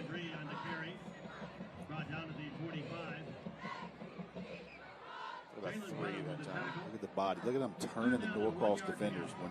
When you're able to turn those shoulders, that creates alley, and that in turn gets it into a 3rd and 1. Yeah, so 3rd and very manageable coming up here. 1 lone receiver on the left side. See if they flip-flop Mets right here, formation-wise. They saw the defense. See if they flip 1. Yeah, that's number 1 right there, who had a 32-yard touchdown catch last week. Kind of becomes almost like a fullback on this play. Handoff going the way of Smith. He was hit behind the line of scrimmage, but then with second effort, He's going to plow his way across the line to make and move the chains for Mill Creek. Well, there is some big boy collisions being going on inside that box right now. You know, Smith, not the biggest guy, just 5'8", 175 pounds, but he's not shy about contact, is he? No, he runs hard.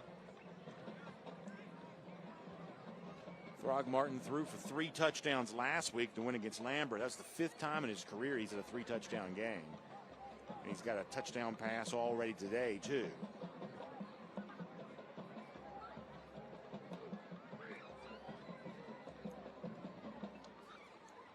Throgmorton will throw. Going to look Trey Walker's way. Walker is open, and he's caught the ball inside the 10-yard line, down to about the 8-yard line there. Big gain for Walker. They change the play up here. Go slot fade to Walker. He throws a great ball. He's got him wide open. Tracks it down. But they called that play from that formation. They split him out. He actually moved and went wider on the hash. We're in the red zone here, presented by IBEW Local 613. And now make a 1st and goal now for Mill Creek. Walker among the more experienced receivers on this Mill Creek team here this year. A guy that got some playing time a year ago. Illegal substitution on the offense. 5-yard penalty. Name's first down. Illegal substitution call against Mill Creek. Man, that drives me nuts in the red zone. Yeah. Look at Coach Lovelady. He is all over that official. He does not agree with that call. Not going to be happy about that. Whether it's publicly with the officials, privately with his own players. I don't know that for him to be that far down, he does not believe that call. Because you're not going to see him do that much. He strenuously objects. Yes. But it'll be an argument that goes last. He's going to take an L on that one, I can assure you. The officials will not change their mind. Ball will now sit at the 14-yard line.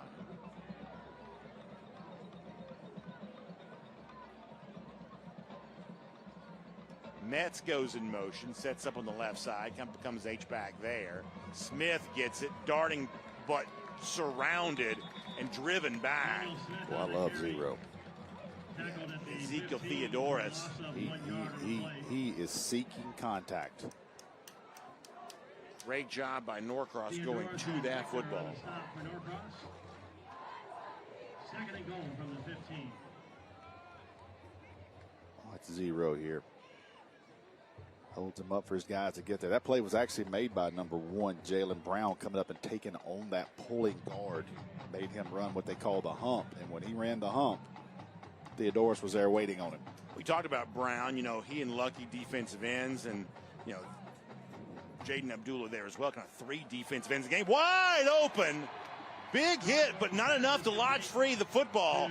And that's going to be a touchdown going the way of the Alabama commit, Luke Metz. His 2nd of the season.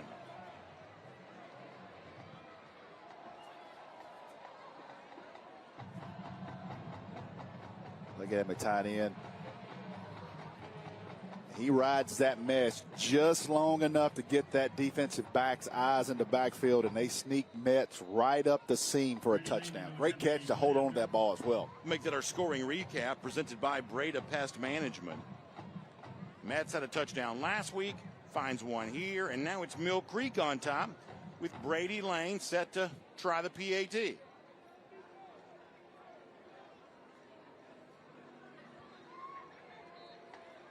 And that'll be good from him, and it's now 14-7. Shane Throgmorton, who threw 3 touchdowns a week ago, has thrown his 2nd here today. And by the way, speaking of Breda Pest Management, let me also remind you about our friends at Breda Pest Management. You can switch your termite protection to Breda Pest Management, and your rate's going to be locked in for 10 years. If live termites are ever found, Breda's going to retreat, fix the damage, and honor the rest of your contract, all for free. Breda, they handle bugs and critters. Really appreciate Breda Pest Management being a part of our high school football coverage. Last week with our Corky Kell Dave Hunter Classic, and tonight with our great Atlanta Bash.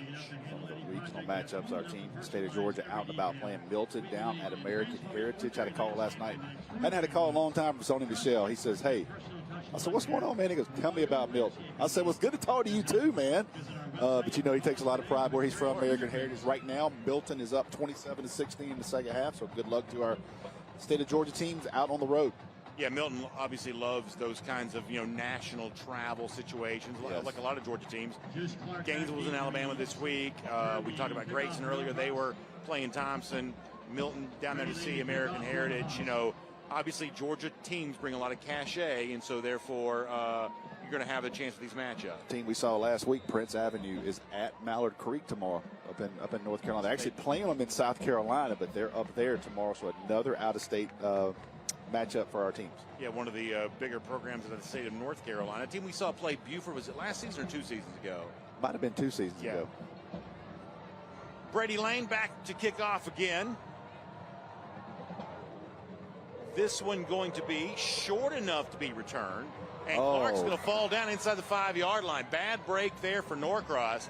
Rare lack of touchback for Lane, who kind of makes that the hallmark.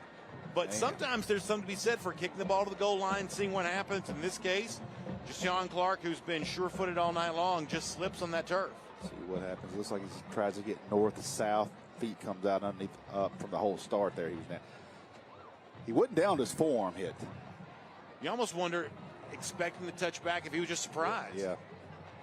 But that's going to be a bad break for Norcross offensively. They have got to run some clock here. Mill Creek has put the Norcross defense on the field. A lot of plays so far in the second quarter. Boy, you can tell Mill Creek sort of senses that they'll put 4 guys on the line of scrimmage, and they'll Creek Metz as a linebacker showing other. Oh, my goodness. They were showing a lot of pressure, and then somebody's going to jump off. That's high school football, number 3. That's high. Encroachment on the defense. 5-yard penalty. First down. Being so eager, you can't stop yourself right there. Just gives Norcross 5 yards, and that just drives a coach crazy. You could tell from the start that Mill Creek was trying to make something happen. They were sensing it as well as we were. Metz creeping up on the left side, and then Divine Morgan kind of on the right side. Now it's going to be a handoff, and Kobe's going to try to find something. Wrapped up, though, there at the 15-yard line. Kobe Robinson on the carry. What a nice game, though, for Norcross. And that's going to get them out of that little kind of danger area because of that penalty on first down. You bust one for about 6 on second down. Now you move the chains, 1st and 10. Got some breathing room. So Kobe Robinson gets some fresh air to breathe for Norcross and a fresh set of downs in the process. Remember our guy Shane Queen from North Cobb last week said, don't count us out. They're up 17-3 on McEachern. That's exactly right. Big statement being made there. Muhammad pulls it back and keeps it. Slammed down by Metz, though. Loss of yardage on the play. So we're well into the game now, so I'll give you the game plan. Coach Lovelady told me we're going to spy him on Muhammad. So you see him for the middle linebacker. Even though he had that long mesh trying to hold that defensive end, the Alabama commit Metz was able to close. They got Metz in the middle of the field tonight because he's the spy on Muhammad. And, last year this is a guy you'd have seen, kind of playing the outside linebacker position a lot. I think they like him this year in that inside spot. Yes, kind of like what Grayson did with Tyler Atkinson. I think it's a fair comparison. Muhammad going to hand again to Robinson. Robinson on the carry. Robinson doesn't find much room this time. Ball came free. Connor Faber had it, but they're going to say he was down. Well, you kind of sense all the momentum right now with Mill Creek. Defensively, they feel like they've got a pulse on these things. I think when you look at Norcross, I want to take some shots earlier in the series. Saw the official particulars on Luke Metz there, the Alabama commit, coming in at 6'3", 223 pounds. Took an official visit to Georgia and stuck with Alabama. Christian Robinson, lead recruiter on him, former Georgia linebacker. Metz now finds himself on the right side. Timeout. Norcross. So Norcross going to call timeout here, and survey the situation, facing another third down. Also keep in mind, when you see whether it be Connor Faber or Luke Metz making things happen, a name that we're not calling as much, but a guy who's occupying the sort of blocks that enable that to happen is Devin Ankrum there in the middle. Yes. A guy who, going to North Carolina, 6'2", 300 pounds, and, you know, that's really the guy that has the potential to make this Norcross offense one-dimensional by taking away the opportunity to run in the middle. Space eater. I mean, a guy like that eat up blocks, and you allow someone like Metz to run free behind him. You know, we talk about kids getting evaluated. College scouts, college coaches look at that immediately. Okay, stats aren't there, but he played a great game. Chance to watch 95 or Big 90, 95. Big 95 there in the middle for Mill Creek. Now, here's where it worries you on Muhammad. Getting out in space. You've got to get him to the ground if he breaks the pocket. So third down, going to throw it deep, looking for his intended target. Fighting for the football, takes the receiver, Jamari Harold, out of bounds. And that's going to be incomplete. And I think an interesting subplot offensively is this is the first time we've called Jamari Harold's name tonight. Guy with 16 offers, kind of the best group of 5 programs have put those offers out there for Harold. A big target. He's the tall receiver for Norcross to kind of counterbalance what we've seen on the other side for Mill Creek. But that's our first time seeing Harold get involved in the offense. I guarantee you, second half, he's going to get more touches. He's going to get more targets. Big 6'5" frame. He looked really good in warm-ups. How about Hebron Christian up 31-0 over Fellowship Christian? That is a good Hebron team here right now. Fair catch call by Trey Walker. He bumped into a guy but still held on to the football. So it's going to be good field position for Mill Creek, and they've got the lead. So big moment here coming up, 2:17 in the half for Norcross defensively. Fun football game on a beautiful night. We're glad to have you all with us. Hey, is the power off on this? I don't know. Just take it off. Safety violation, unsafe work conditions. In the construction trades unions, safety is our highest priority, and we train you to recognize and speak out on unsafe working conditions so that everyone arrives and goes home safely. Learn about careers in construction at GeorgiaConstructionCareers.com. Beginning the morning you opened your eyes, we spent every waking moment preparing you for the day you'd leave our nest. Whether it's driving to practice or helping with homework, it's all prepared you for, what am I going to be when I grow up? Will you be ready? After much thought, I made my decision to take my talents to the IBEW Local 613. The International Brotherhood of Electrical Workers is not simply a job, it's a career. Visit IBEW613.org to begin a new future today.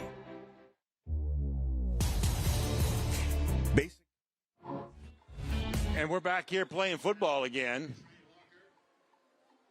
1:45 to go in the half. Mill Creek getting after it quickly here, picking up 8 on first down to make it 2nd and 2. Actually, we'll call it 3rd down and 2. Throgmorton surveying the scene. One deep safety for Norcross and a pretty big 3rd down play here. Tight coverage across. Handoff going Smith's way, looking for a block, and he gets it, and it's a 1st down for Mill Creek. Out of bounds. The 23-yard line. Jalen Brown just could not get there. Too much speed there by Daniel Smith to take that corner.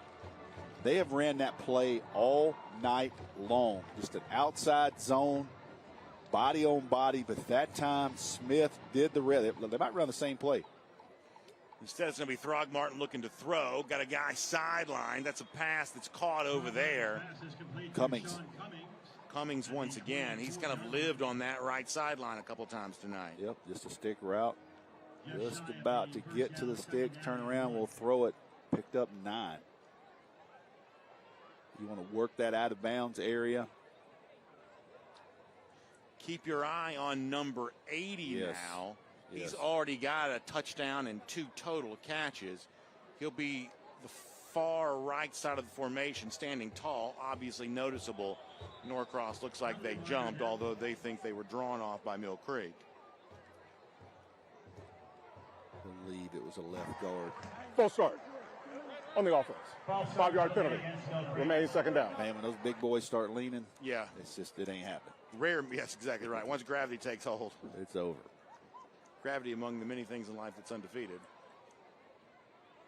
Rare miscue, though, and it comes with 59 seconds left to go in the half. Mill Creek points here would be big. Yep. I like your call here on 80 at the top. I would watch him.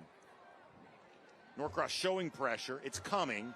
Oh, Smith going to be wrapped up, and he looks like he may have had his face mask grabbed, and that's going to just be horrid luck if you're Coach Maloof. You had it snuffed out. You were all over Smith, and then a hand goes to the wrong place, and that's going to be a penalty that benefits Mill Creek. Give them 15.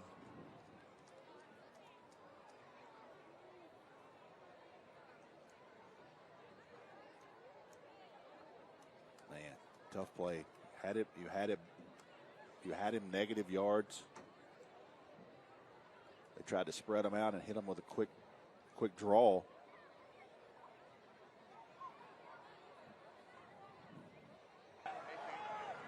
Personal foul. Face mask. On the defense. After distance to the goal. 15-yard penalty. I'm a little confused. That's got to be 15 yards. Yeah, they're marking it off 15. Yeah. I didn't understand the half the distance to the goal. That was a 15-yard penalty. From that spot there. Another thing about Georgia high school football rules is, as we remind you, we're in the red zone here, presented by IBEW Local 613. That is a first down on the basis of the yardage, not automatic, by the way. Throgmorton looking to throw again. Didn't have anybody there. It looked like he might have been trying to hit Miles Grindelsberger, the tight end, Gindelsberger. Despite missing one earlier, they trust their kicker, so the entire playbook is open for them. Yeah, so think about that with 48 seconds to go. Lane did miss a 43-yarder earlier, but not because of distance. And frankly, didn't miss it by all that much, so they wouldn't think twice about putting him back out there again if need be.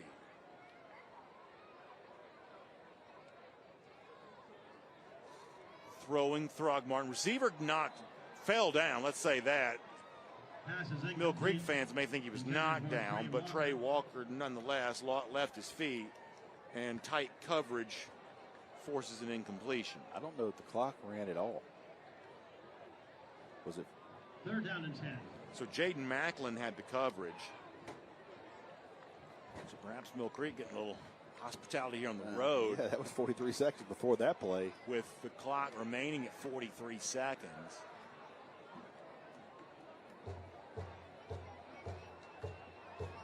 Mill Creek's also got timeouts left here too, so think about that if it's a ball in bounds. Throgmorton going to throw off to Smith. The ball's batted. That brings up 4th down. Job there by number 6 for Norcross. Yeah, that's James Reed, the linebacker, who actually left the game with injury earlier and came back in. And broken up by number 6, James Reed. Nice job by Reed, getting his paw on that. Well, they brought the heat on 3rd and 10. And they tried to hit him with a quick flare route here to 7. He's going to dump it off, but Reed gets his hands up. Good job. Attempt a 32-yard field goal. So this one's going to be 32 this time for Brady Lane.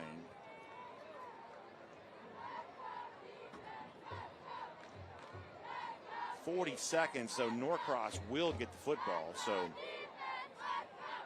the play by James preserves the chance for Norcross to get points, whether Lane makes this kick or not. And Lane has missed this one off the left as well. So a couple of misses tonight for the typically sure-footed Lane, and that's going to end up being a pretty big break for Norcross. From 43 and from 32. And now with 35 seconds, Muhammad's got the arm. They've got the receiver talent. Is there a chance that Keith Maloof gets aggressive here? I know it's a long field. This is what you happen here. You try to see if you can pop one. Do you run a draw? Do you throw something a screen? See if you can pop one in the midfield. But you just want to see if you can pop one. And based off, let's see what we got here. The running back's normal depth.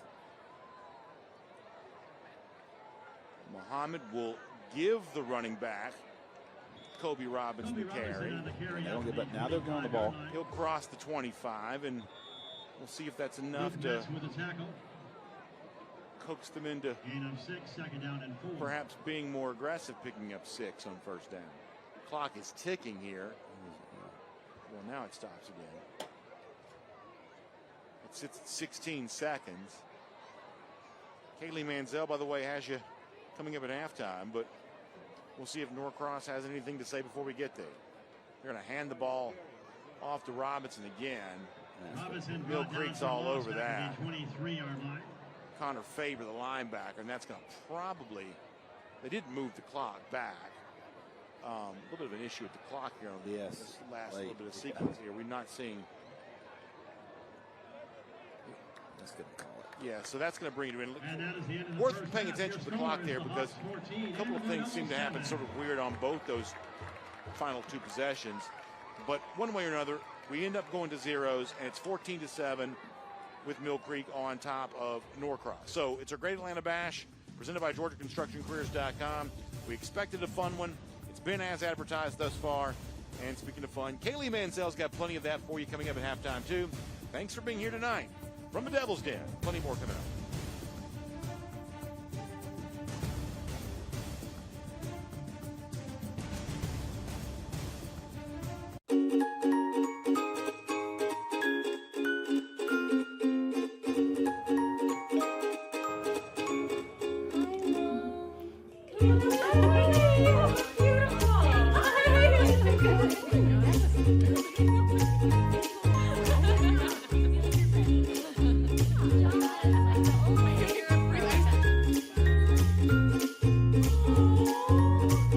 Ingalls, all the ingredients for family. This is a Peachtree Sports Network weather update, powered by Atlanta News First. Sponsored by Coolray. And happy Friday to you, everybody. I am meteorologist Rodney Harris. Picture perfect day really throughout the entire state of Georgia. Afternoon temperatures only in the mid, sometimes low 80s in North Georgia, only topping off at 83 degrees for Gainesville throughout the afternoon, 85 in Atlanta. Of course, a little warmer as you go further south, but even 87 for Macon is really nice throughout the afternoon, and 80 is your temperature in Savannah. So mostly clear throughout the entire evening and night, the entire state of Georgia. As we take you into Saturday, very similar story for North Georgia, almost completely sunny. If you are in South Georgia, closer to Savannah, you'll see more clouds, maybe a sprinkle or two, but for the most part, the state staying dry the entire weekend. Our temperatures do warm up next week. We're talking about highs back to near 100 degrees, so enjoy the weather out there this weekend while you can, and we'll keep you up to date right here on the Peachtree Sports Network. See it here. The biggest WNBA game in Atlanta history. Monday, the Atlanta Dream and Ryan Howard look to even the score against Caitlin Clark and the Indiana Fever. When State Farm sells out, your front row seat is right here on Peachtree Sports Network. See why the WNBA is taking the nation by storm when the Dream break the Indiana Fever. Monday at 7:30 on Peachtree Sports Network. Welcome all to the Sports Turf Halftime Show. I am Kaylee Mansell with Major Bryant Harris of the Gwinnett County Sheriff's Office. Recently, we got the opportunity to host the Sheriff's Cup. Been seeing a lot of the Gwinnett County Sheriff's Department. What are some other ways in which you are involved in the community? Well, it's been our initiatives to really participate in the community. After the Sheriff's Cup, we had the Back to School Bash, where we handed out over 6,000 book bags to kids starting their school year so that we can ensure that they start the school year off the right way, to ensure that they are prepared for class and ready to learn and get the best education possible. One thing I think that's really unique about the Gwinnett County Sheriff's Department is how many schools are in the area and how many students you have to get to. What does the outreach look like for all of these students?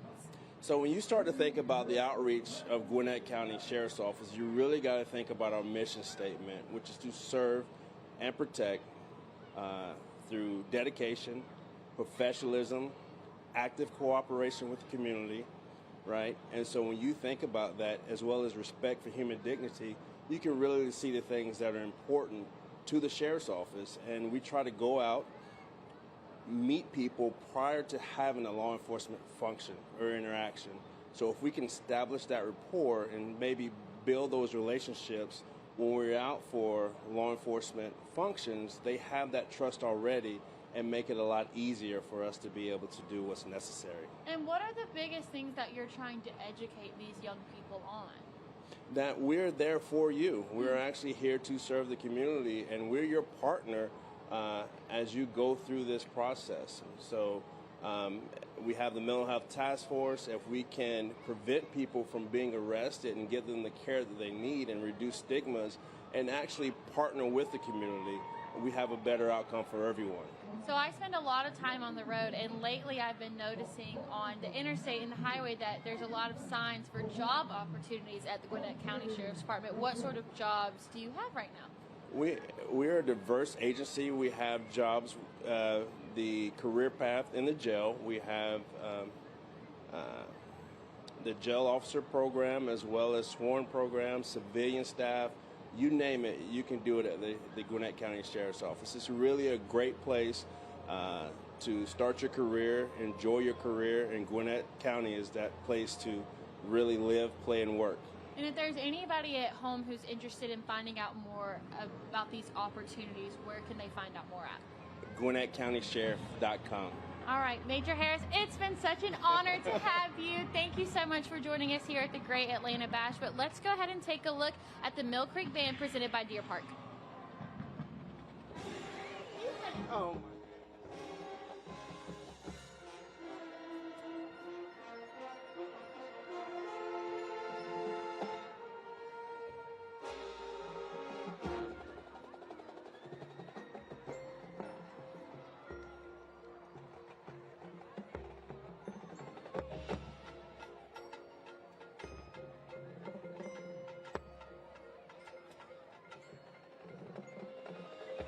The Mechanical Trades Institute is an opportunity towards personal financial freedom through hands-on and rewarding work. Our school is completely free and gives apprentices the knowledge and skills required to gain access to a lifelong career path. Apprentices learn pipe fitting, plumbing, mechanical service, and welding. They earn money as they learn and graduate with no student debt. Start a career with the Mechanical Trades Institute and change your financial future. The Georgia Sheet Metal JETC equips apprentices with the knowledge and skills required to start a rewarding career in the sheet metal industry with programs in HVAC, industrial welding, and testing, adjusting, and balancing. Training is 100% free and allows apprentices to earn as they learn. Journeymen graduate with no student debt and have the potential to earn more than most college graduates. Visit our website to learn more about this opportunity at careersinsheetmetal.com. Planting season is here, and it's time to get your yard looking its best. So treat your yard to the perfect touch from the professionals at Personal Touch Lawn Care. Mowing, maintenance, design, and construction. Personal Touch Lawn Care does it all. If my yard is taken care of, it's one thing off my list that I don't have to worry about. Sign up now for monthly maintenance and get the 12th month free. Big enough to serve you, small enough to know you. Personal Touch Lawn Care, 770-908-1238 or online at ptlcatlanta.com. Sweetheart, please don't forget to wear your seatbelt. I got it, Mom. It's a really nice day, living in the right space. Breathing your thirst, got me feeling some kind of way.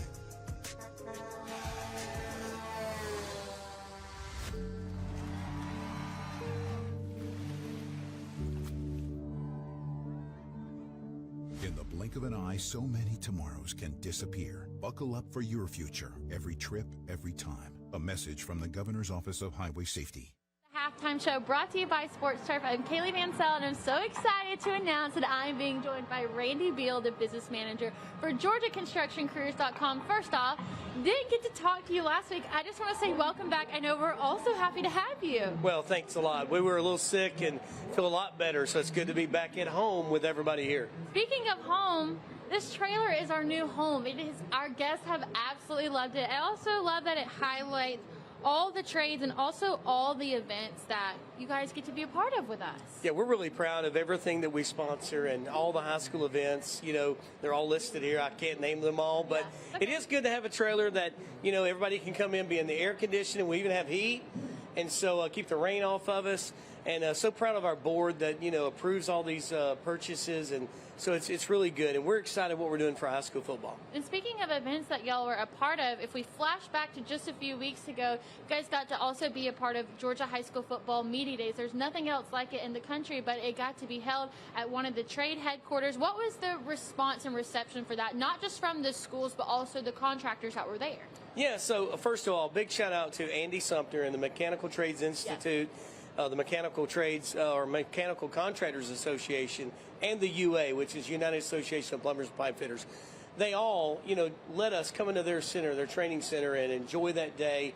And the response was overwhelming. So contractors enjoyed meeting all the kids and you know, these student athletes who are, some are going to go to the next level, some are not. And so it's really good to show them there's an alternative to going to college and creating debt. And so from what I understand, you're going to go to a conference here in a few weeks that involves women in construction. What does that look like on the GeorgiaConstruction.com or GeorgiaConstructionCareers.com, like in? Yeah, so Women Build Nations is an event that NAB2, North America's Building Trade Unions, has every year.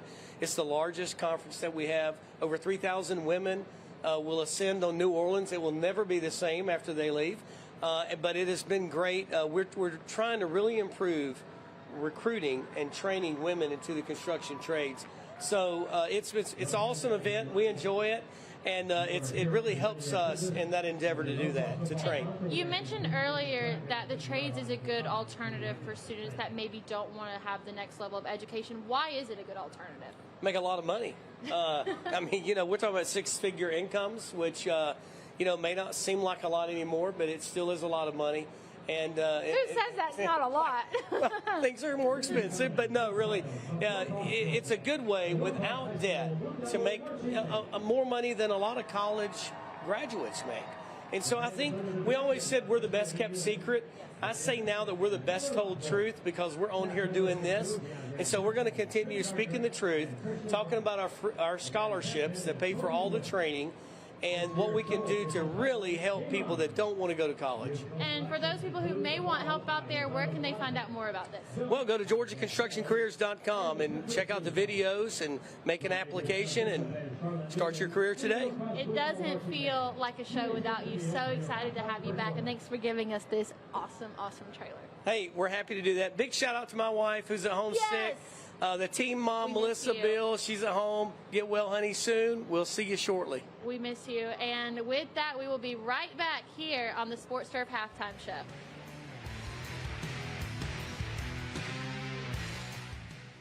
Man, you know how to do this? Man, I don't even know. I was flipping burgers last week.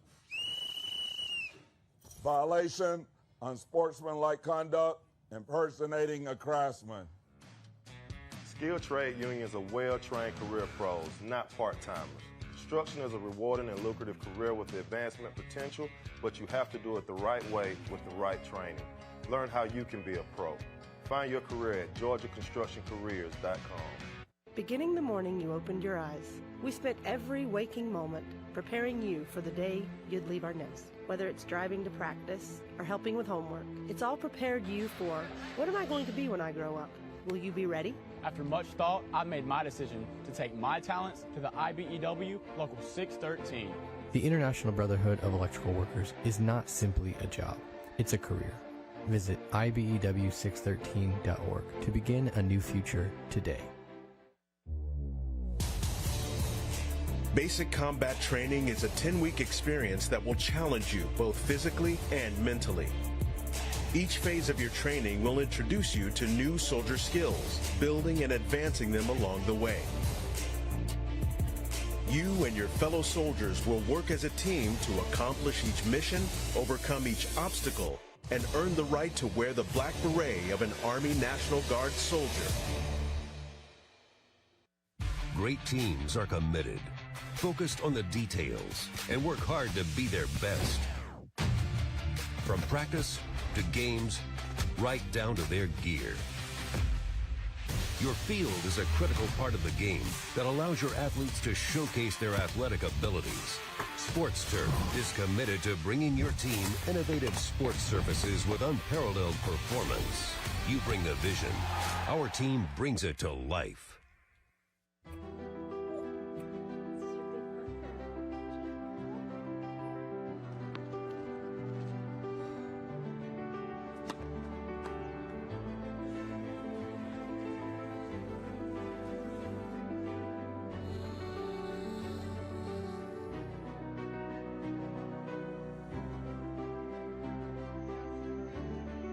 For a healthier future together, look to Northside Hospital.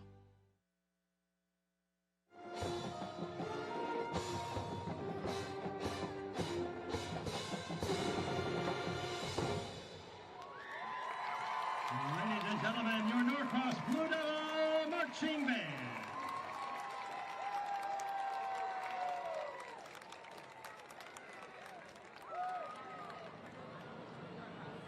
And that was the Norcross Band, brought to you by Deer Park. And this is the Sports Turf Halftime Show. I'm Kelly Mansell with Benny Byams, the Norcross Athletic Director, and he is our special guest presented by the Georgia Army National Guard. You're in your second year at Norcross. Tell me, what are the biggest things you've learned about this school in your 2 years here? Oh, in my first 2 years, actually my first year, just learning the people that we have here, our community support, our teachers and staff, and learning behind my principal, Will Bishop, and our former athletic director, Kurt Barton. I have to give him a shout out. He's been there for 23 years, and just seeing how we interact with our coaches and our athletes, and that's building those relationships has been the biggest thing here. Speaking of community support, you've got a ton of people out there in the crowd tonight. What does community support look like, not just for football, but across the board? Across the board, it's really just about the love and passion we have for one another. We have all walks of life that come through our building, our hallways. We have a connection between both. It's not just Norcross, the city of Norcross, but we also have the city of Peachtree Corners. And so we have the best of both worlds that come into one building, and we all figure out a way to just all get along, and everybody just love and support one another. And so that's pretty much not just the financial support that you see outside, but as you can look out, you can see our blue crew out there ready showing that blue devil spirit. And that's what it's about. So I noticed on the schedule, this is the first home game that you guys have hosted, Yes. right? Okay, so what was the atmosphere like at school today? What does it look like on game day in general? Oh, just a buzz in the air. You know, the kids is having the opportunity just to get out and, you know, obviously we have to get up pretty early in the morning. Yeah. We just talked about earlier, that 7:10, but just from the very morning, from the very end to where right now, just that energy of having the field and actually see our teams and get out there perform.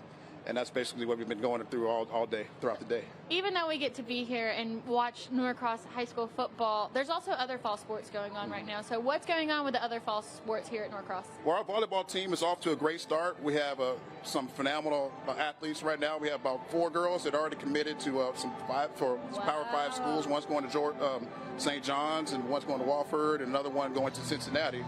Our softball team is very young, but they're getting through a very tough region. And we have a brand new coach, Kelly Bagaros, is doing an excellent job with our softball program. And also cross country, got off to a great start last weekend, and they're going to travel off to Pickens County tomorrow morning, early tomorrow morning at 5 a.m. All right, last thing I got to ask you about it. So I've been to tons of high schools, but I've actually never broadcasted a game here. I walk in, the first thing I notice, that big old jumbo scoreboard. When was that acquired? And it's got to be one of the biggest in the country, right? I believe at the time it was the biggest scoreboard in the nation at the time. Yeah. But I know it's the standard now for the other scoreboards across the nation. But it's definitely a showpiece of that financial support and the support that we have for a sport. So any of our athletes who come here, they're going to have the best of both worlds. And then you have and also our field house been recently renovated. Our auxiliary gym has been recently renovated, and so you have all the facilities here for everybody to show. Well, thank you for letting us be here. We've got a great game on. Thanks for having us. Thank you for joining us. All right, guys. With that, we've got the second half coming up, so stay right where you're at.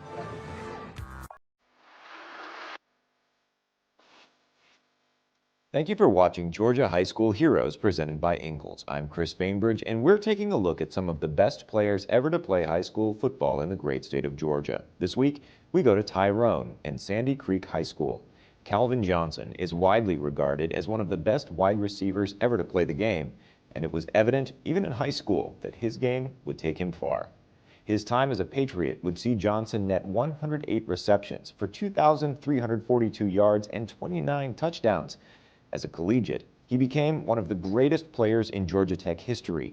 And although he rarely played for a winner in the NFL, the Detroit Lions star went to 6 straight Pro Bowls and is now enshrined in the Pro Football Hall of Fame. Thank you for watching Georgia High School Heroes, presented by Ingalls.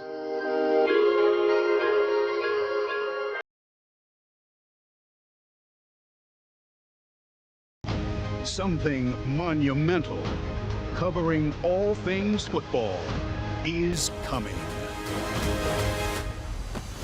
Football's newest show breaks down all things NFL, from the plays to the players, from camp to kickoff, and everything in between, all year long. GMFB Overtime. It's football for everyone. Weekdays at 10 a.m. starting September 2nd.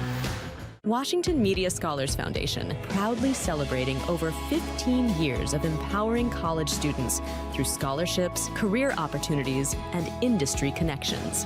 Compete for over $150,000 in scholarships and an all-expense-paid networking trip to Washington, D.C.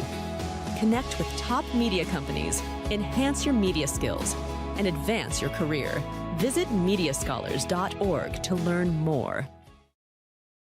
Make yourself known now! 831001 in traffic pursuit. Oh my God, here. Investigate TV Plus begins with real people. We investigate stories that impact you and inspire change every day. Something is broken. Real problems. Why are they hiding it? And real solutions. My daughter was dying in front of me. What was your reaction when he said that?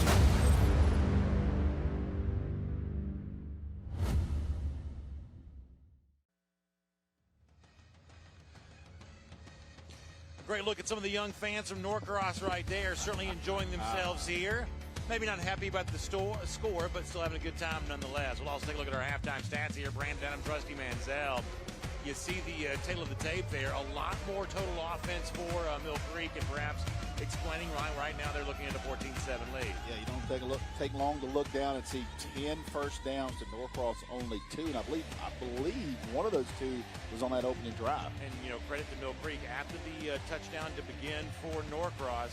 They've kind of locked it down defensively since then. In fact, to kind of go back and sort of see how all this came together, we'll give you our halftime highlights here, presented by the Mechanical Trade Institute.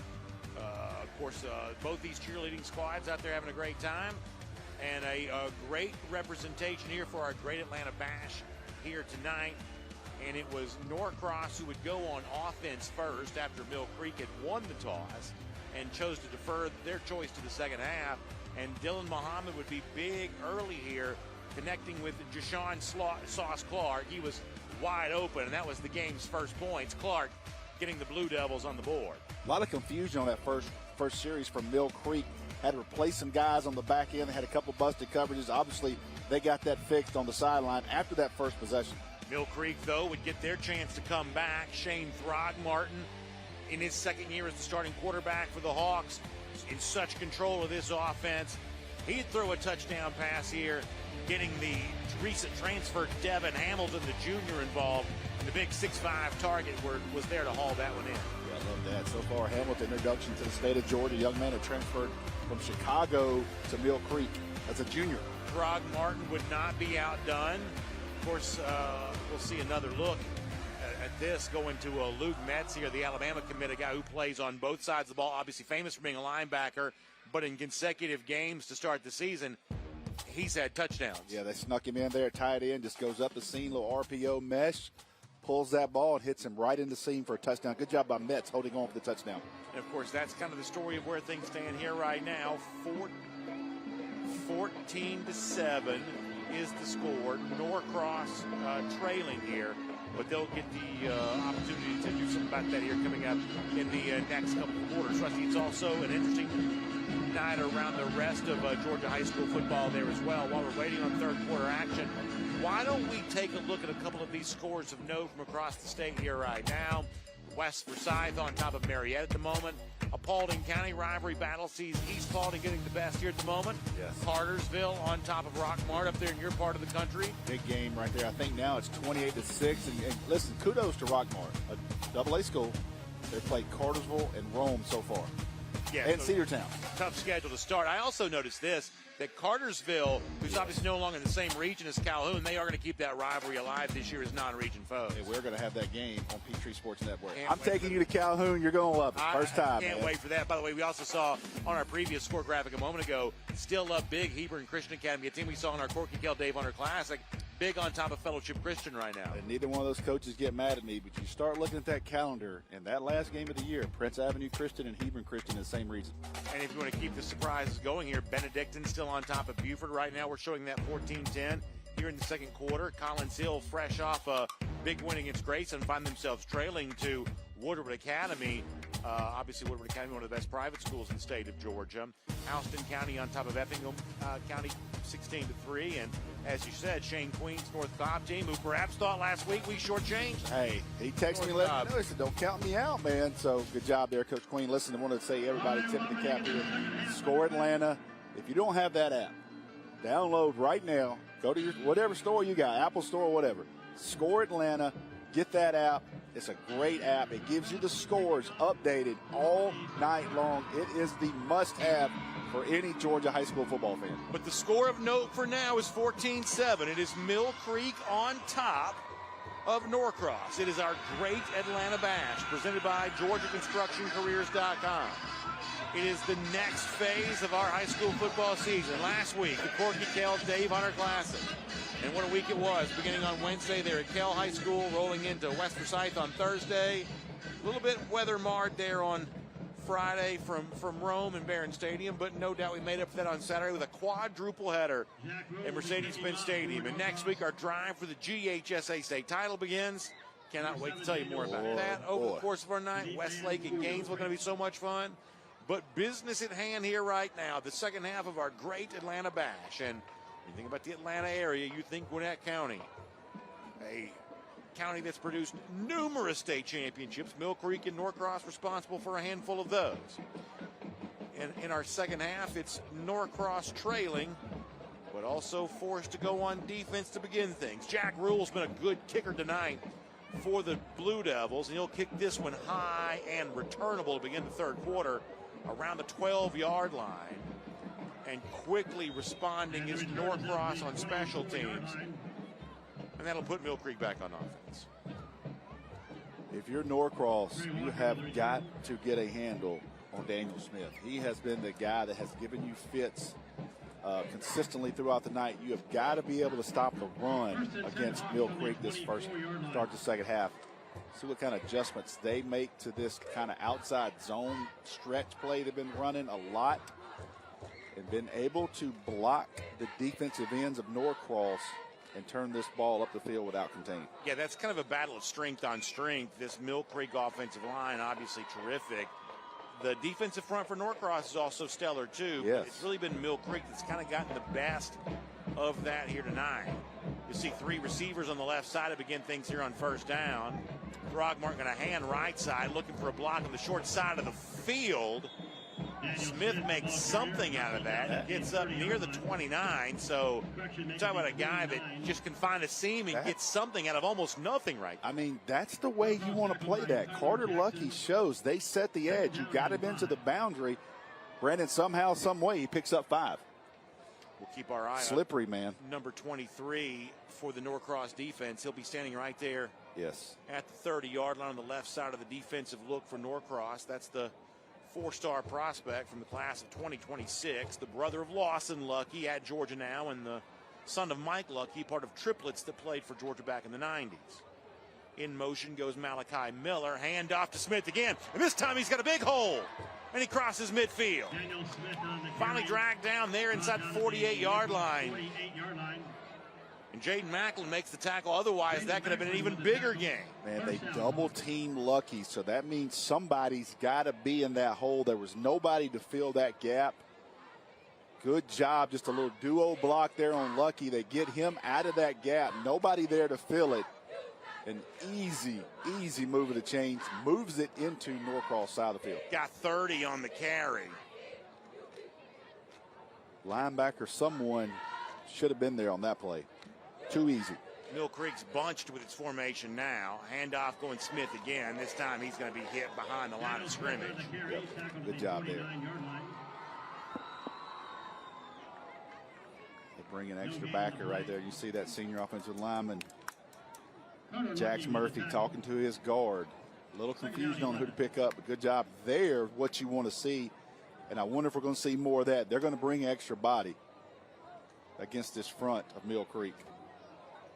We'll see if they can find success. They do get second in the long field now, 2nd and 10. We'll see if Norcross can build on that. They'll put 6 guys across the line of scrimmage. Hand to Smith. Smith finds a big gain again, and he's inside the 35 down near the 33-yard line. But is there going to be a flag down here? I wonder. They got, see 57 there. It's 57. I believe they're going to get him a little bit of jersey. Penalty flag on the play. Yeah, and Mill Creek already backing up. They clearly hold it on the offense. 10-yard penalty. Repeat, second down. Got 57. His guy come underneath him a little bit, and as he turned, you could see that jersey tug. And Brandon, we talk about that all the time. Even though those jerseys are tight, if they stretch anything, you're getting it. It's going to be the easiest thing for the officials to recognize and notice. 2nd and 21 from the 41. So now you're going to back it way up for Mill Creek and make it 2nd and more than 20 after that penalty. 4 across defensively for Norcross. One guy lucky with his in the 2-point stance. Attempt for Gittelsberger there. Is incomplete, intended for Gittelsberger. Tied in. And that's going to bring up 3rd down. 3rd down.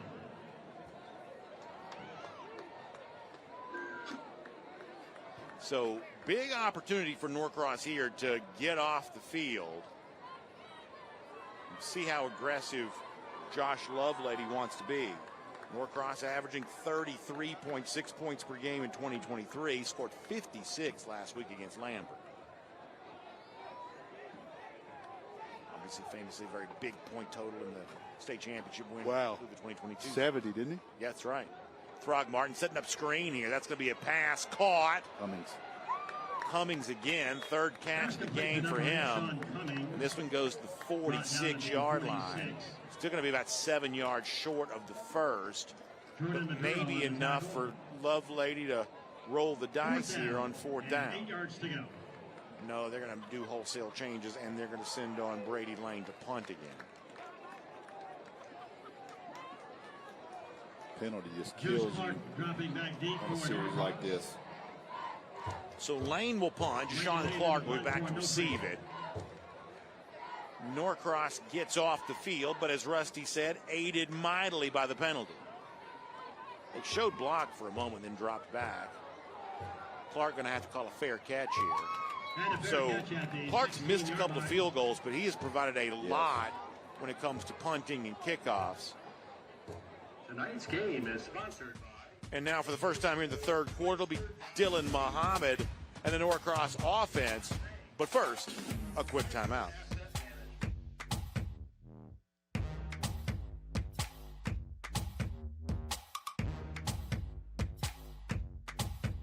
If you live in rural America and want better high-speed internet at home, say hello to the new HughesNet. Hi! Now I can video conference with confidence. Yes! The new HughesNet is Jupiter-powered with unlimited data and faster speeds than ever before.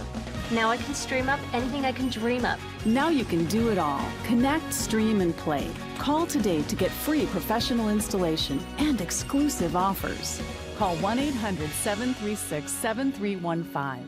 Looking for a reason to try the new $5 meal deal at McDonald's?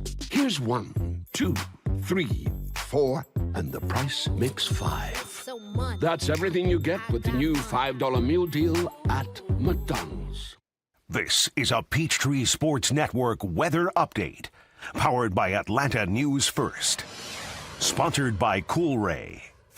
And happy Friday to you, everybody. I am meteorologist Rodney Harris. Picture perfect day really throughout the entire state of Georgia. Afternoon temperatures only in the mid, sometimes low 80s in North Georgia, only topping off at 83 degrees for Gainesville throughout the afternoon, 85 in Atlanta. Of course, a little warmer as you go further south, but even 87 for Macon is really nice throughout the afternoon, and 80 is your temperature in Savannah. So mostly clear throughout the entire evening and night, the entire state of Georgia. As we take you into Saturday, very similar story for North Georgia. Almost completely sunny. If you were in South Georgia closer to Savannah, you'll see more clouds, maybe a sprinkle or two, but for the most part, the state staying dry the entire weekend.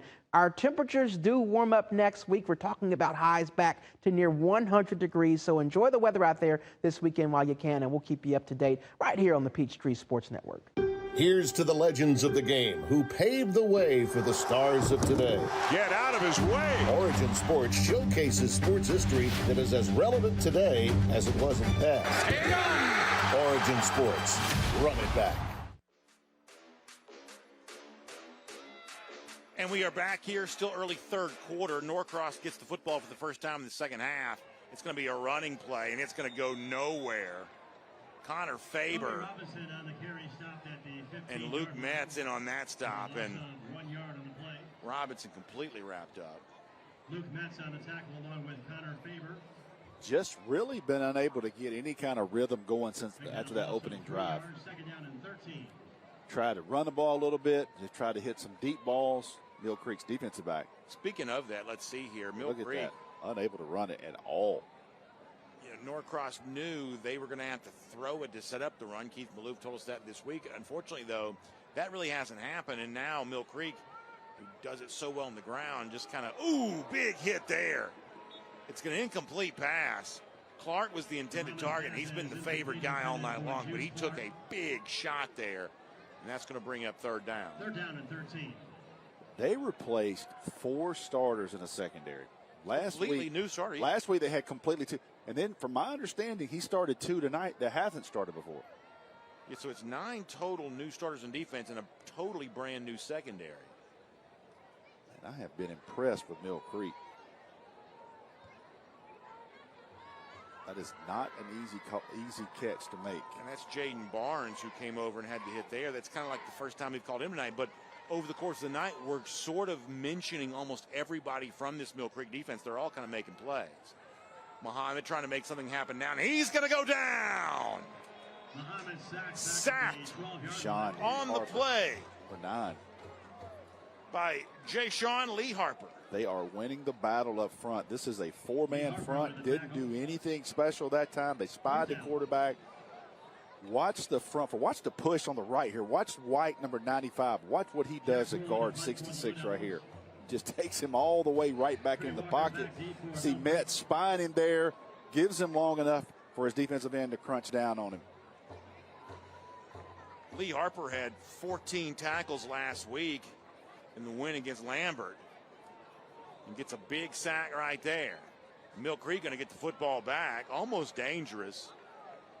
But Trey Walker was able to hold on to it. So the lead and the football, things go in the way of the Hawks right now. And we'll show you more of Mill Creek offensively right after this. Dang, where you get this car? You need to join the union. The union? Absolutely. You can get 10 of these. Union construction workers earn the highest wages with the best benefits and the most protection in the construction industry.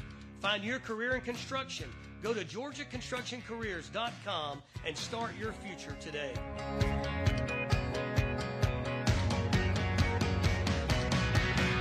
What happens after you graduate? Will you go to the next level? Will people have your back in the heat of the battle? Will you still train like a champion in pursuit of greatness?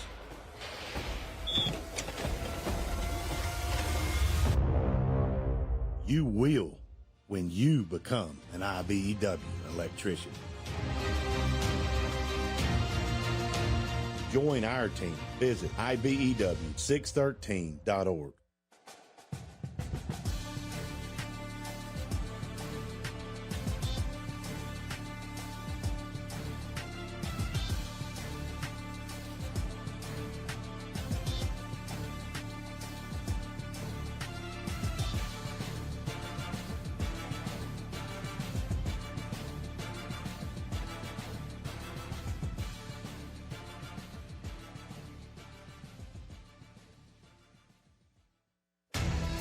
great teams are committed, focused on the details, and work hard to be their best. From practice to games, right down to their gear. Your field is a critical part of the game that allows your athletes to showcase their abilities. Sports Turf is committed to bringing your team innovative sports surfaces with unparalleled performance. You bring the vision, our team brings it to life.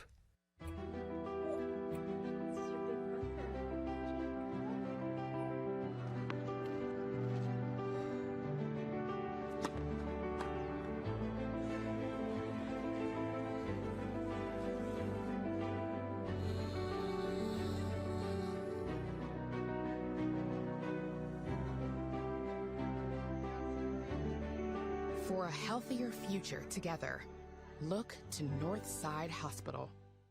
The GeorgiaConstructionCareers.com Great Atlanta Bash is sponsored by Georgia's Rome, where the rivers meet and the mountains begin. The Governor's Office of Highway Safety. Seatbelts save lives. The Governor's Office of Highway Safety reminds you to buckle up before every trip. The Georgia Elite Classic, Georgia's largest all-star games. And by Breda Pest Management, the official pest control of Atlanta. All right, welcome back, everybody. 14-7 is our score. You see a good look here at the Norcross student section, but right now, it's the other side of the field that's got more to cheer about. Hawks with the lead and the football. And going back to work here, Throgmorton will hand the ball off, and Norcross starting to kind of string that out a little bit better on Daniel Smith. And a couple of times now we've seen them be able to handle that, and obviously right there on first down they do a great job. They have got to be able to set the edge. They have any chance in the second half. They have got to set the edge and not let him the ability to cut up the field. A couple of quick scores, Brandon. Milton defeats American Heritage 37-28 late in the fourth. Benedictine 28, Buford 21. How about that if Buford, who's by reputation, probably the most talked about team in the state, started the year off number one in the highest classification, a chance then to go 0-2 to begin the year. Oof. Obviously Benedictine a fixture when it comes to winning 4A state championships. They lost to Rabun Gap last week. That's a good point. Throgmorton will throw. He's got his guy there, but it's incomplete, kind of over the head of his intended target, Trey Walker.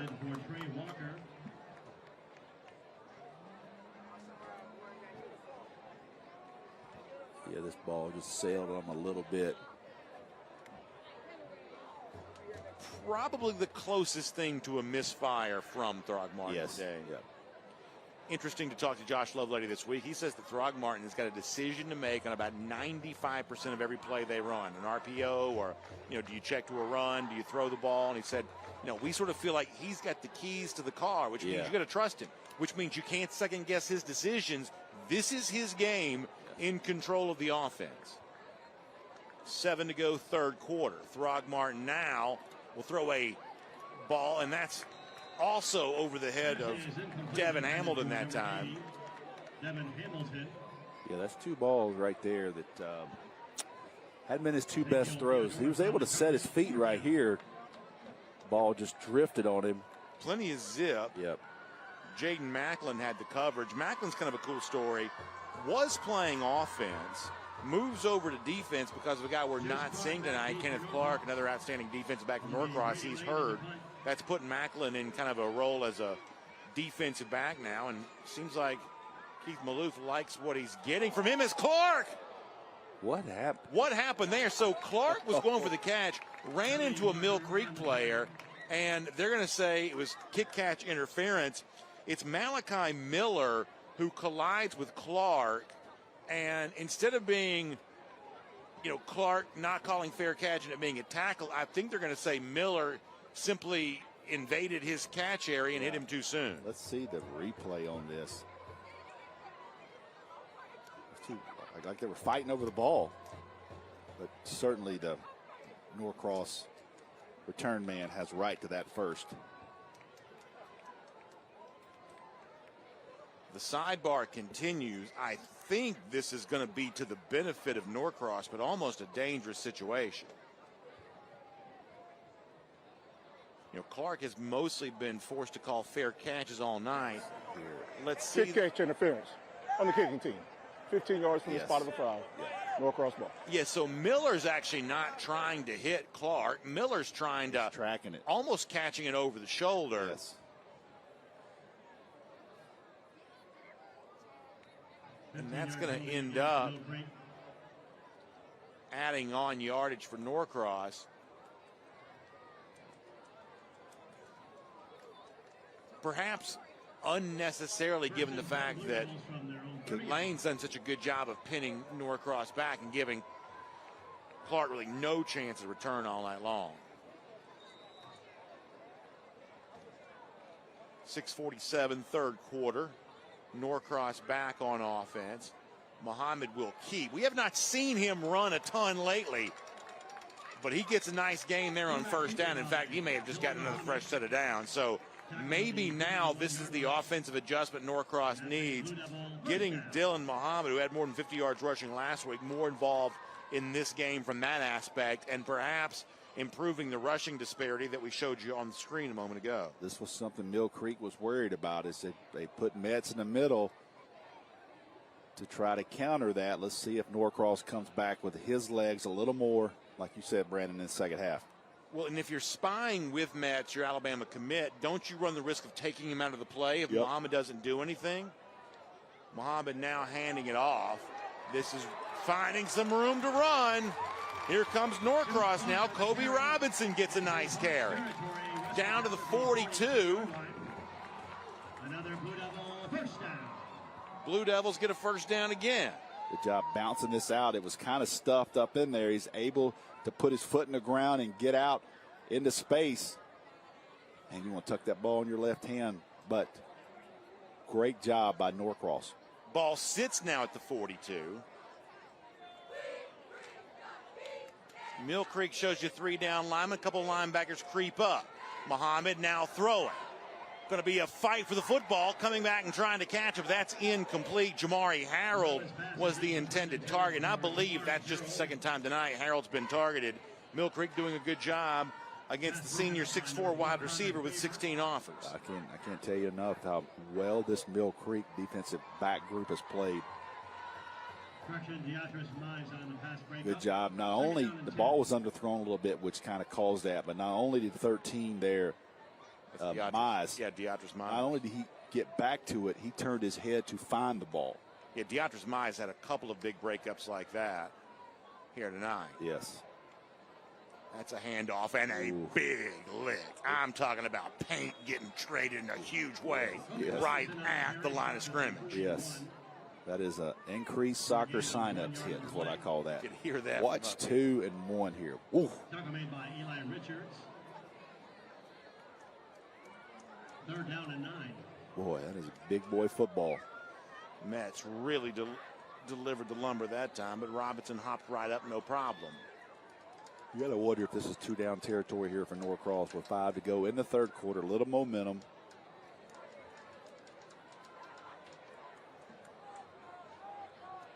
If they can pick up 3 or 4. It's 3rd and 9 right now. They're going to have to call a timeout.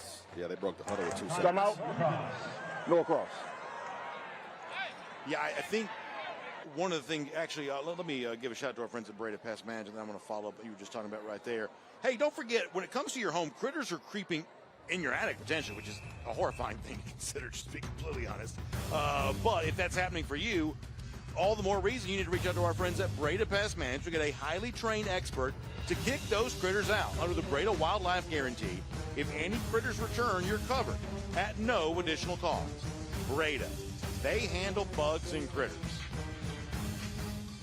So you said something earlier that I think is so important, which is this is a Norcross team that came in wanting to throw the football, knowing there's going to have to throw the football, with terrific wide receivers, maybe as good a trio as we're going to see most of the games we'll do here this year between, Clark and Garnett and Harold.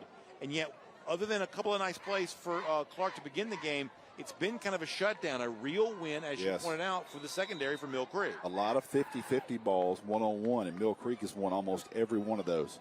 Can they get a receiver involved here? Muhammad will try to throw. Going to throw the pass complete to Clark, 35-yard line, brought down there And now this brings up the decision you talked about, 4th and short here. You know, does that now create the opportunity where Norcross feels like it needs to go for it? Based off looking on the sidelines, I would imagine they're going to go, but throws this ball. But watch the tackle. Watch him break down one-on-one. You talked about good tackling. Jaden Barnes gets that wide receiver to the ground for a limited game, bringing up a 4th and about 4, Brandon. Yes, significant moment here. 4th and 4, we'll call it. See if they dial it up right here. Metz is certainly going to spy the quarterback. Let's see if they dial up pressure. Mill Creek's entire defense right there in the tackle box, it seemed like. It's going to be a pass caught, and it's first down yardage and more. Inside the 20-yard line goes Alex Garnett. First time we've called his name today, but he comes up big on 4th down. Love the play call. Almost a 2-point play there, Brandon. They come in that short motion and get 5 right back out in that little arrow route. Watch the motion, get him right back, turn your head around, kind of picked number 3 there by Norcross. A little rub route. It's okay, didn't call it, but good job. It's almost a 2-point play, man. You call it a pig. Norcross fans call it a rub route. That's a rub route, yes. I corrected that. Not a pig. Alex Garnett, by the way, we're in the red zone here, brought to you by IBEW Local 613. As you see the running play, and that's room to run. Robinson gets to the 10-yard line. Pickup of about 8. Good job by big number 36, man. The bowling ball right there. Sir Dion Hambrick. Sir Dion Hambrick. He gets his body about 5'7", 280 probably. See 36 right there? He comes on that Alabama commit, gets up on him and allows him to gain 9 yards. I got my man at H-back right here. 2nd and 2. Handoff going Robinson. This time Robinson runs into a wall. Robinson straight ahead on the carry for no gain. And that'll bring up 3rd. Clock is moving. 3rd down and 2. Alex Garnett going to come back into the game.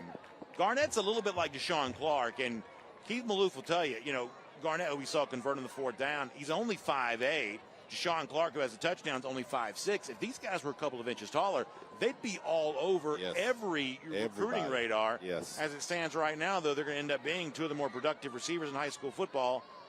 As Muhammad's not going to keep it and try to run. And he got smacked. Dylan Muhammad on the carry for And really only got back to about the line of scrimmage, or 9-yard line perhaps. Still going to be about a yard short. Good job here closing. Number 10 again. 4th down and 1 yard. Gavin, not the linebackers for Mill Creek have been everywhere. It's now we're looking at 4th and 1. They converted on 4th down a moment ago, but now this is even bigger. No thought at all about a field goal. Norcross won 6. See if they run behind big 36 right here. They got a jumbo tight end, and Mill Creek's going to call a timeout. They see the unbalanced set. 44 came in. 36 is in.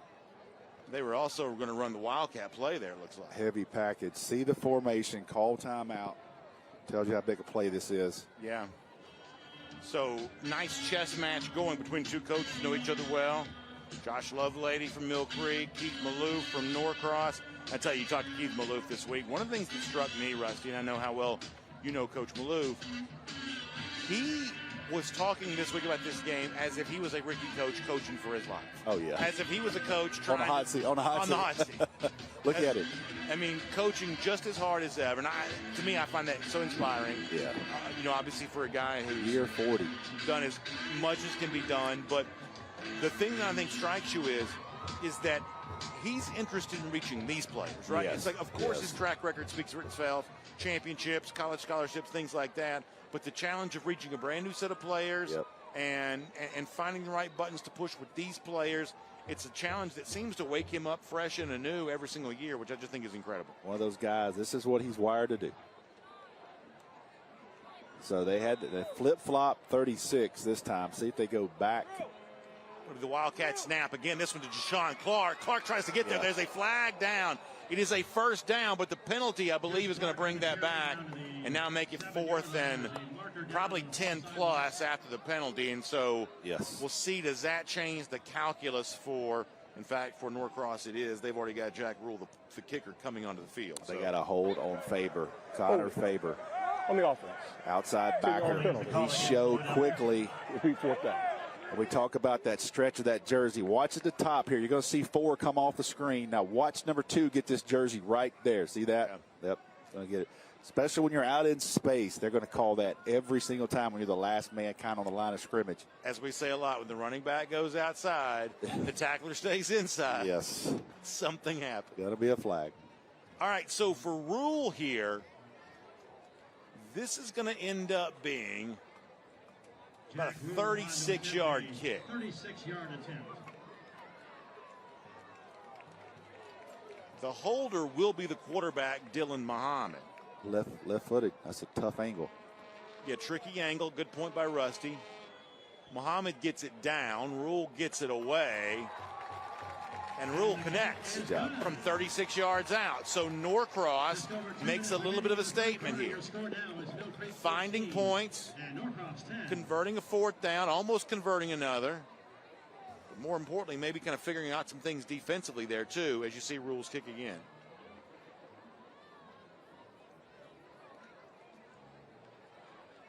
Good kick. Good job by the holder to get that down. Yeah, the starting quarterback, Dylan Muhammad, there to do that. So I think to begin the game, we saw Mill Creek make an adjustment. They really took away the Norcross passing attack after a quick strike for a score for the Blue Devils. And now I think you've seen the second half adjustment where Norcross much better defensively against Daniel Smith, the Mill Creek running back. And so we'll see now how Mill Creek responds to that. That's what we love. You know, these chess matches between these coaches, and we got a pretty good one going on right now. Norcross has done a better job of containing Daniel Smith on the outside, setting the edge. Now I want to see if Mill Creek comes right back at them. Also on the return here, when you see the kick, Smith will be the guy standing in the center of this cluster of return men. We'll see if Rule can avoid him. He will by kicking it over into the sideline. That's going to be your return instead. And a nice job special teams to wrap up Trey Walker there. But the Blue Devils were on it right away. So long field coming up for Mill Creek offensively. Jordan Maduro led the tackle for the Blue Devils. See Walker and Smith jogging back on the field. Rule jogging off. M-Spark is a direct marketing company that connects businesses with their ideal customers through direct mail. Tell you what, as many pass plays as we've had, this clock is. We'll get our money's worth tonight, man. Exactly. Everybody tuning in. We're still in the third here. Great game. Plenty of football left if you've been watching other games tonight. By the way, Braves got a win tonight, so happy about that. Milton representing the state of Georgia down there in Plantation, Florida. Congratulations, Ben Reeves and those guys. Well deserved. But what a job Ben Reeves has done. Man, great job. Look at me, people in the box for Norcross. Yeah, I mean, this game's being played in the phone booth right now. Malachi Miller goes in motion. Handoff, and that time Mill Creek found the success of the running game. It was lacking in its previous possession. And it looks like Smith going to be a little slow to get up, but I think he's probably okay. That's what I wanted to see, if they were going to come right up the middle on them, because they've been unable to kind of get that outside zone.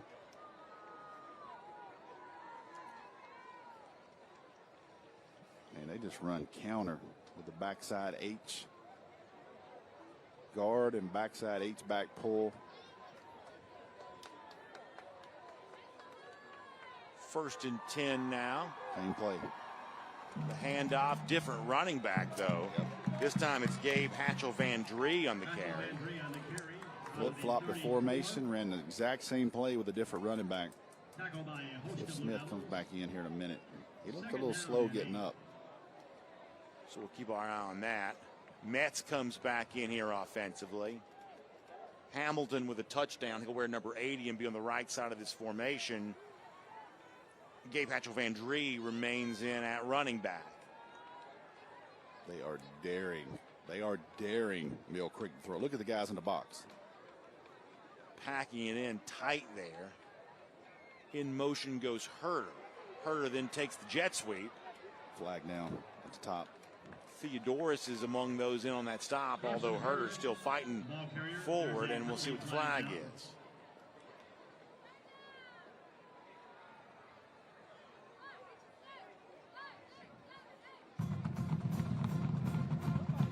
I tell you, they're going to have to take some shots down the field against this box. Yeah. Illegal formation. On the offense. 5-yard penalty. Yeah, right now with the lead, you might perceive that the motivation isn't there to do that yet, but the more time ticks and the more that Norcross starts to act like it's figuring some of this out. Look at one. Yeah. What I mean setting the edge, Jalen Brown pushed that offensive tackle 5 yards into the backfield and strung that play out till his guys got there. That's a great job by Jalen Brown. Watch Carter Lucky here, number 23. He's going to be the defensive end on the right side of the formation.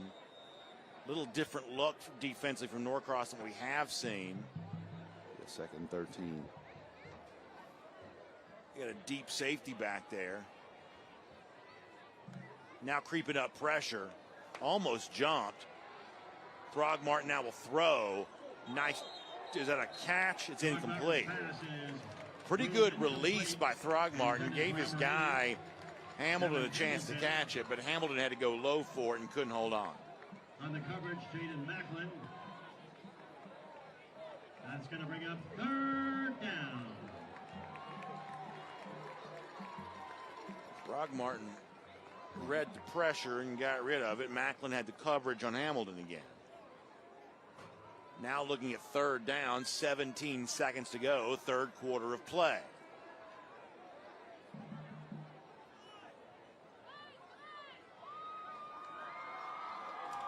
Pressure coming again. Deep throw by Throgmorton, and it's there, and it's caught. And it's a 1st down into Norcross territory. Sean Cummings gets his 4th catch of the night. What a throw by Throgmorton, and what a play by Cummings to hold that ball, taking a shot. He recognizes the coverage. They blitz. Watch the pickup by the running back, 22. Step up in here, take on a guy, gives him time. Beats the one-on-one and holds on to the ball as he takes a shot. What a conversion by Mill Creek. Big play in this game, and that's going to send us home here in the 3rd quarter. So Mill Creek converts when it has to, and will stay on offense here to begin the 4th quarter. But their lead for the Hawks, just 4 points here right now. Fun 12 minutes to go. Our Great Atlanta Bash. We're on the campus of Norcross High School. We got a fantastic finish on the way. See it here. The biggest WNBA game in Atlanta history. Monday, the Atlanta Dream and Ryan Howard look to even the score against Caitlin Clark and the Indiana Fever. When State Farm sells out, your front row seat is right here on Peachtree Sports Network. See why the WNBA is taking the nation by storm when the Dream break the Indiana Fever. Monday at 7:30 on Peachtree Sports Network.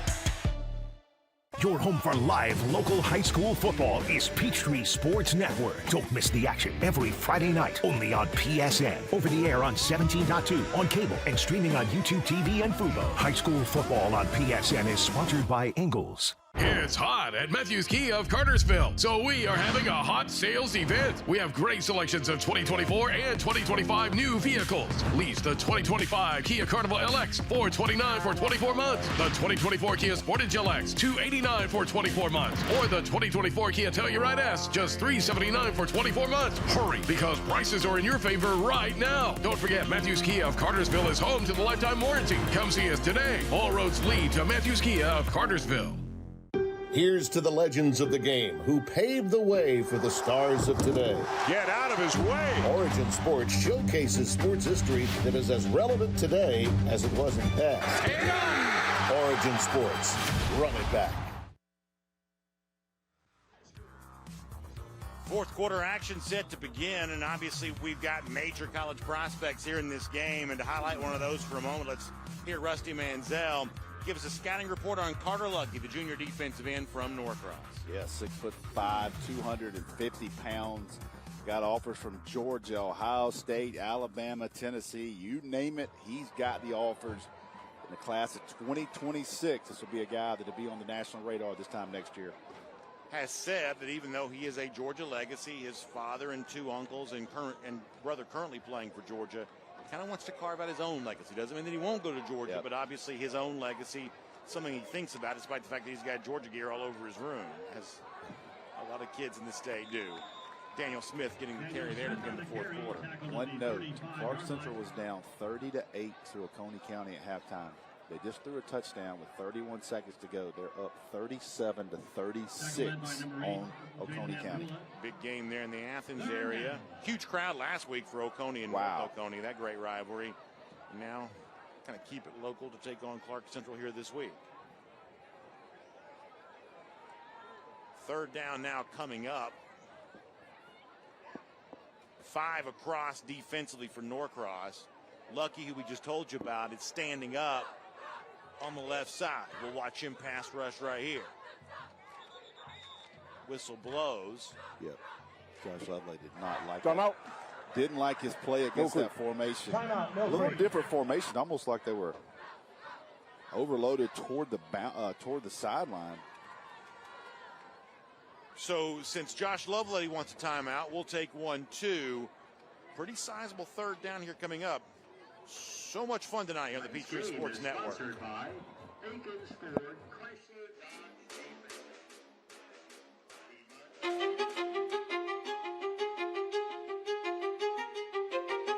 So when I got in the program, I was 18. At the time, I think the most appealing thing was, I could start out going to school and making money while I'm going to school. Not coming out in 4 or 5 years, $30,000, $40,000 in debt. That was the biggest attraction to this. I got in 3 days after graduation and hadn't looked back.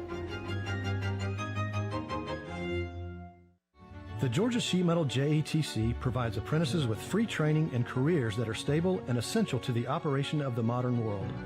Both craft jobs and management positions offer lucrative pay with benefits as well as the stability of a growing industry. Skilled journeymen in the sheet metal industry are essential to our community now and in the future. Learn more about free technical training with no student debt at our website, careersinsheetmetal.com. Planting season is here, and it's time to give your yard the perfect touch from the professionals at Personal Touch Lawn Care. Why Personal Touch? Courteous service, attention to detail, and a desire to give you the best lawn in your neighborhood. They have the knowledge and skills to do anything that I would need. Call now for a 25% discount on design and consultation services. Big enough to serve you, small enough to know you. Personal Touch Lawn Care, 770-908-1238, or online at ptlcatlanta.com. Sweetheart, please don't forget to wear your seatbelt. I got it, Mom.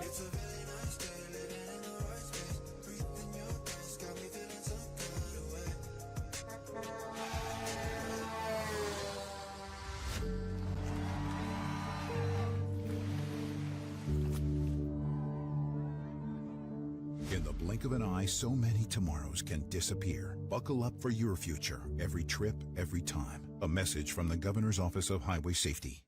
The GeorgiaConstructionCareers.com Great Atlanta Bash is sponsored by Personal Touch Lawn Care. The smallest details make the biggest difference. Gordo's, Fiesta every day. The Rome Floyd Chamber, opportunity awaits. And by Georgia High School Sports Daily, live at noon Monday through Friday after Labor Day on the Peachtree Sports Network and Atlanta News First app.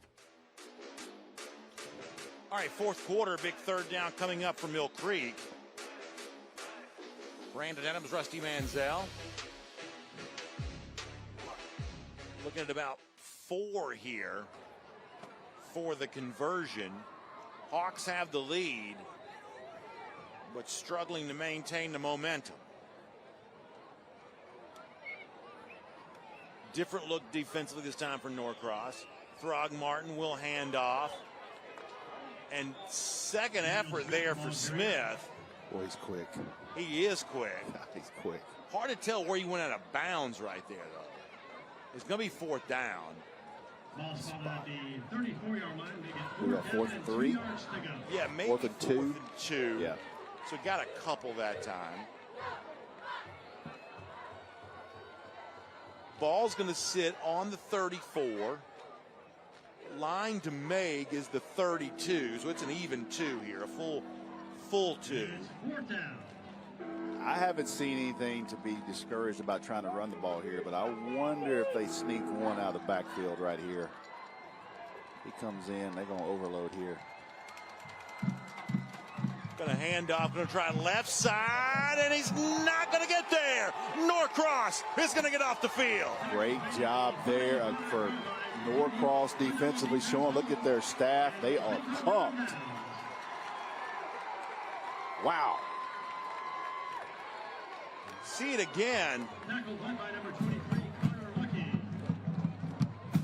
It's going to end up being Lucky in the mix there with some of... Someone showed first. Yeah. It wasn't 23. 23 came in there to clean it up.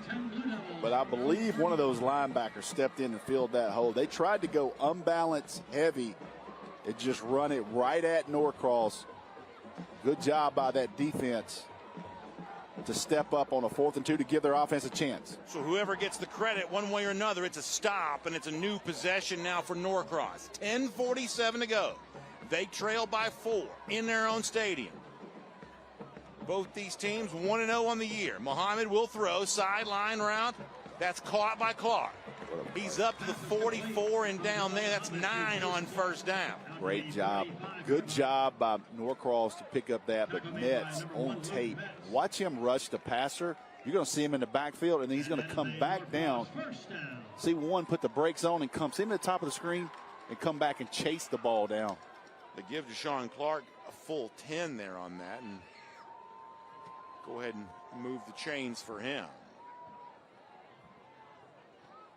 Muhammad going to keep it, and he's going to go down way back behind the line of scrimmage. Big loss on that play. Loss of 10. Hawks had that read well. The official was looking very close to see if he got face mask. Watch this official bend down at the end. Good job by 10. Look at the contain. Now watch this official come in. Ooh, he got it, and they didn't call it. Jay Sean Lee Harper had a sack earlier, and you'll give him a tackle for loss there. Boy, Mill Creek got away with one there because they had a handful of face masks. He just let go before the official could see it. 2nd and 20 now.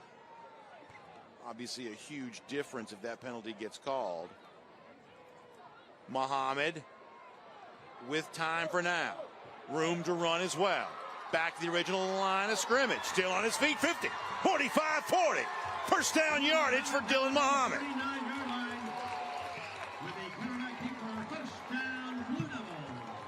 That's what he's so capable of doing. So Metz steps up, but he loses contain because Muhammad, watch Metz step up. He's got him, but it's too late then because he breaks contain on the other side of the field. They're in man-to-man coverage. Nobody there. Then he makes 2 guys miss. 3 guys, splits defenders. If you're the spy, what do you do there if the lateral quickness moves him? They teach you if you come up the field, you have got to get into the ground. In Hawk territory. Handoff. Kobe Robinson on the carry. 2nd down coming up after the carry by Kobe Robinson. If we get this replay, I want you to watch the middle linebacker. I want you to watch what this linebacker from Mill Creek does to this pulling guard. May not have it, but man, he unloaded a collision. 8:19 and counting here. Muhammad going to look right side. Now going to throw deep into heavy coverage, and probably lucky that was overthrown because Alex Garnett was blanketed by 3 Hawks defensively. Yeah, just really haven't had any success hitting those chunk plays tonight against the back end of that Mill Creek defensive group. And to my eyes, Dylan Muhammad is not moving without pain right there. It appears to be just a little bit gingered. Now, that could be a misread on my part, but it seemed to be favoring favoring the leg a little bit. Let me just say it that way. He's got a bandage on it. Third down here. See if they go to the top of the field. Looks like a 6'5" guy here. Mill Creek showing pressure, throwing the right sideline. That's going to be a pass caught and first down yardage. That's Deshaun Clark again. He has been the guy tonight. Man, they just keep making enough plays. Hanging in here, Brandon. Yeah, he looks a little ginger. He was unable to set his feet to drive that ball. So keep that in mind, because one of the biggest plays in this possession was the run to convert a first down earlier. Could Muhammad do that now if he needed to? Hard to say for sure that he could. Flag comes in. They break the huddle with too many.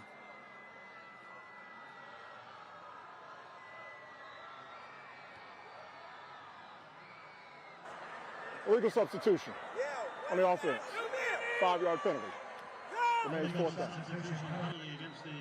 That's going to drive Keith Malouf crazy, you've got to imagine. Oh.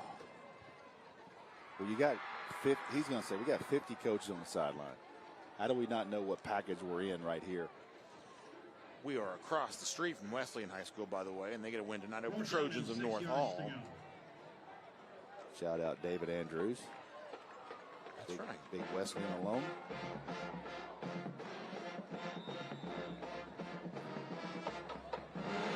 All right, so back him up.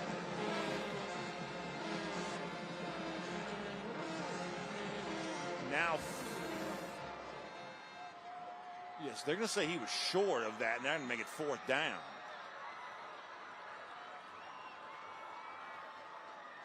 Muhammad, pressure coming. Still coming. Flag comes in again. That may be a hold. Muhammad seems to be running pretty well right now. This play's going to come back. I don't think he realizes that yet.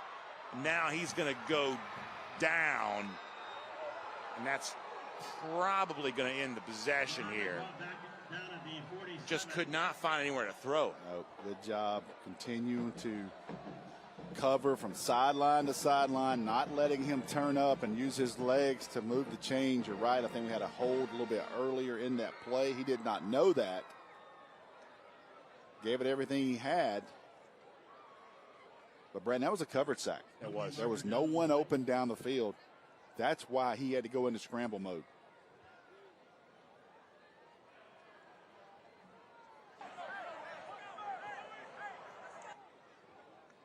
He's got Keith Malouf on the hash. He can't. Yeah. He's got to get. Holding on the offense. That penalty is declined. Turnover on down. Coach Malouf said, you got to come talk to me. Did you hear him? So is Malouf's argument there that perhaps, too much contact, down the field? Is that what he's going to say there? I don't know. He is definitely giving his opinion. You see the entire wall of Mill Creek defenders there to wrap all that up. So we come back. It's going to be Mill Creek ball getting the stop on 4th down. We'll be right back. Looking for a reason to try the new $5 meal deal at McDonald's? Here's 1, 2, 3, 4, and the price makes 5. So much. That's everything you get with the new $5 meal deal at McDonald's. It's hot at Matthews Kia of Cartersville, so we are having a hot sales event. We have great selections of 2024 and 2025 new vehicles. Lease the 2025 Kia Carnival LX $429 for 24 months, the 2024 Kia Sportage LX $289 for 24 months, or the 2024 Kia Telluride S just $379 for 24 months. Hurry, because prices are in your favor right now. Don't forget, Matthews Kia of Cartersville is home to the lifetime warranty. Come see us today. All roads lead to Matthews Kia of Cartersville. This is a Peachtree Sports Network weather update, powered by Atlanta News First. Sponsored by Cool Ray. And happy Friday to you, everybody. I am meteorologist Rodney Harris. Picture perfect day really throughout the entire state of Georgia. Afternoon temperatures only in the mid, sometimes low 80s in North Georgia, only topping off at 83 degrees for Gainesville throughout the afternoon, 85 in Atlanta. Of course, a little warmer as you go further south, but even 87 for Macon is really nice throughout the afternoon, and 80 is your temperature in Savannah. So mostly clear throughout the entire evening and night, the entire state of Georgia. As we take you into Saturday, very similar story for North Georgia. Almost completely sunny. If you were in South Georgia closer to Savannah, you'll see more clouds, maybe a sprinkle or two, but for the most part, the state staying dry the entire weekend. Our temperatures do warm up next week. We're talking about highs back to near 100 degrees, so enjoy the weather out there this weekend while you can, and we'll keep you up to date right here on the Peachtree Sports Network. See it here. The biggest WNBA game in Atlanta history. The Atlanta Dream versus Caitlin Clark and the Indiana Fever. When State Farm sells out, your front row seat is here on Peachtree Sports Network, Monday at 7:30. We've got a fun conclusion of this one coming up here, our Great Atlanta Bash. Brandon Adams, Rusty Manziel, and of course next week, also excited about our drive for the GHSA state title. Week 1 for that great series of games begins at Westlake High School as they get ready to play host to Gainesville. You think about Juan Gaston, obviously commit to Georgia on the offensive line for Westlake. Travis Smith, terrific wide receiver. Gainesville completely loaded. Statement win for them already this week in the state of Alabama. How much fun is that going to be? Oh, man, Xavier Griffin, USC commit at outside backer in a 2026 class. Going to be a lot of players on the field next week. Throgmorton will hand it off on first down. Daniel Smith on the carry. Tackle to the 46-yard line. Big shout out to Westlake alum A.J. Terrell. Loss of 1 yard on the play, second down, $81 million contract from the Atlanta Falcons this week. What a busy week it's been for Atlanta. Re-upping Terrell, going on getting Judon and Justin Simmons. Just the safety Simmons. Atlanta obviously going for it here right now, which is they're not messing around. An exciting thing to see if you're a Falcons fan here in the Atlanta area. Smith lost a couple on first down there. I always think about Lorenzo Carter in this stadium right here. That's right, for sure, now with the Atlanta Falcons. Man goes in motion, hand goes to Smith, right side. He's going to find more room to run than he's had in a while, and he's heading down the sideline, cutting back on the inside the 10, inside the 5, down near the 1 yard line. 45 on the carry for Daniel Smith. It'll be first and goal, Mill Creek. Do we have a flag down? Did they? Burns the third on the tackle. They call a block in the back right here on number 8. Are they going to move it back? That's going to ruin our electrifying play of the half. Oh. England and Stubbs is all set up, ready to give you the electrifying play of the half, and the officials are going to bring it back. Although if you're a Norcross fan, you certainly love that. Block in the back on the offense. 10 yards from the spot of the foul. First down. I'm going to tell you this. That is ticky-tack. That is ticky-tack. He barely tapped him, and I don't want to take any side in any game, but that was I'm sure Josh Ledlow watched that one. I hope Reese sitting around for his comments. Tough start of the year for Alpharetta, down big right now to Kell after obviously a tough week 1 matchup against Allison County. Another big win by Collins Hill to go beat Woodward Academy. You see the handoff there going to Hatchell Vandree. Another flag. And a flag comes in again. I wonder if Norcross got that. They were trying to get a defender off the field, and Throgmorton saw it and snapped it. I wonder if they get Norcross. There is a penalty marker down. By the way, probably the best game of the week down in South Georgia. Coffee gets the win over the Gators of Ware County. Man. Illegal substitution on the defense. The penalty is declined. First down. Boy, big penalty there. So Mill Creek has a huge gain erased by penalty. And now Norcross going to give Mill Creek a first down because of a substitution penalty. State champion Perry beats Peach County tonight 49-39. That's a massive win in Central Georgia. Man goes in motion, but Mitchell Vandree on the carry. He doesn't get much. The clock's going to keep moving here. We're under 5:30 now, approaching the 5-minute mark of the game. And clearly Mill Creek is in clock drain mode. Theodoros on the tackle along with Tyler Jackson.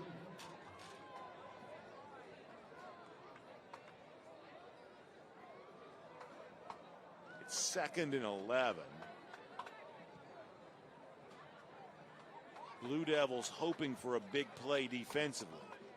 They'll crowd 4 linemen and 3 linebackers right there around them, trying to stop Smith. Smith bounces outside. If he stays in bounds, it's a touchdown. Daniel Smith on the carry.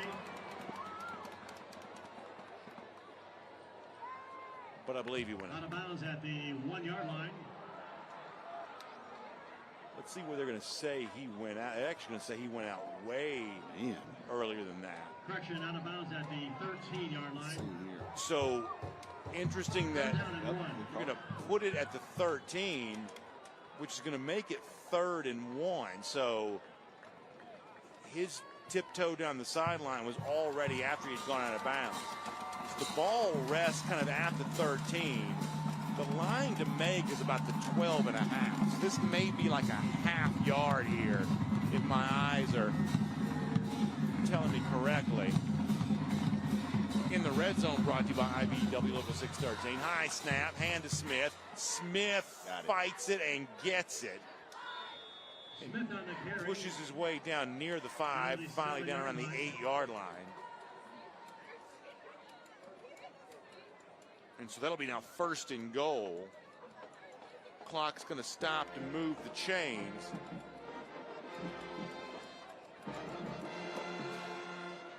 Norcross, actually going to say the 9-yard line is out of bounds, or I should say he's down at the 9.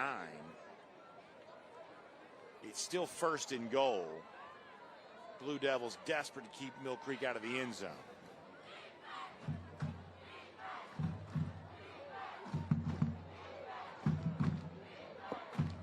Throgmorton takes the snap, hands to Smith again. Smith cuts back in, and he's going to score. Touchdown, Mill Creek, Daniel Smith. From 9 yards out, Daniel Smith finds the end zone, and the Hawks extend their lead.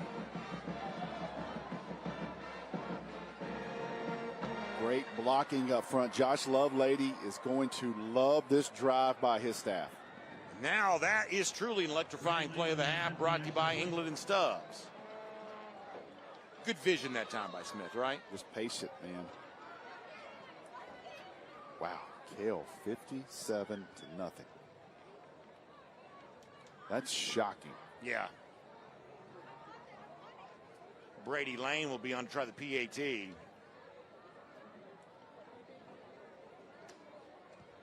It's going to be good. And the point after is good. By the way, Buford comes back to win that game over Benedictine 29-28.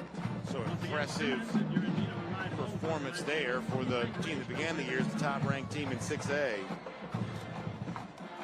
We'll see Buford and Mill Creek later on in the season. And no doubt that'll be thrilling for fans. And speaking of fans, you know, all year long we're looking for our cheesiest fans of the game, courtesy of our friends at Gordo's Cheese Dip. So how about a great look here at the student sections on both sides? That from the Mill Creek side of things. They're having a good time traveling over from Houston. And they've got plenty to be happy about here right now. We'll make them our cheesiest fans of the game, brought to you by Gordo's Cheese Dip. So be on the lookout for our cheesiest fans all season long, and make sure you participate on social media and let us know who you think it should be. Norcross, one of many opponents for Mill Creek here this year, playoff team of a year ago. In fact, of the 10 regular season opponents for Mill Creek, 7 were in the 2023 playoffs. Amazing, tough schedule. Of course, Mill Creek a champion of its region a year ago. Hoping for the same result here this year. Lane over the head of Clark, bouncing into the end zone. That's a touchback. So obviously week 0 tomorrow, Georgia Tech and Florida State. Brandon, we get a game next week, Gainesville and Westlake. We're already into week 3 of high school football. It's amazing. Before really 99% of college football starts. Yeah, it's creeped up earlier and earlier and earlier. And to be honest with you, I like it that way Yeah, because yep. if we didn't have this, we'd just be sitting here waiting on football. But we've had no doubt 2 great weeks of action, which I really enjoy. And our academic calendar in Georgia makes it a little bit easier to play earlier. It's a weird schedule this year because of the fact that the playoffs won't be taking place on Thanksgiving. Man, that weekend. is going to be different. Muhammad, he's going to try to find some time to throw. Now he'll just have to take off and run. Now he's got something going here. In fact, still on his feet up near midfield. So if he was ginger before, he did not appear to be that way now. Is there a flag down? Out to the 46-yard line for a Norcross first down. Boy, when you change directions, it creates trouble, doesn't it? Yeah, well, I watched the back end, and I'm telling you, Brandon, there was no one open. No one. They were in man-to-man cover, so it ran everyone off. Which side you want to be, Herbert? Walk in the back. On the offense. Half the distance to the goal. Repeat first down. Yeah, when you're Mohammed, obviously you're just trying to make something happen. But an athlete like this right there, quickly changes directions. You know, the offensive linemen are just going to be caught sometimes in a bad spot, and that may just be nothing more than just sheer bad luck. Stevens County getting the best of Elbert County right now. We have got to, before we're done with our career, little Granite Bowl action. We've got to get to the Granite Bowl. Elbert County, we want to come. Listen, I'd be all about that. We want to come. We have got to check that box.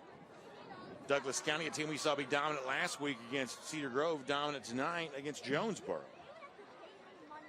All right, it's going to be an empty backfield here for Muhammad. You got everything going against you right now. You got the field distance, you got the time, you got the score, obviously. And Muhammad desperately trying to make something happen. Going to throw to Clark. Clark wrapped up immediately, brought down there at the 14-yard line. Really good job of stepping over and giving coverage that time by Gavin Knott. Second down and long.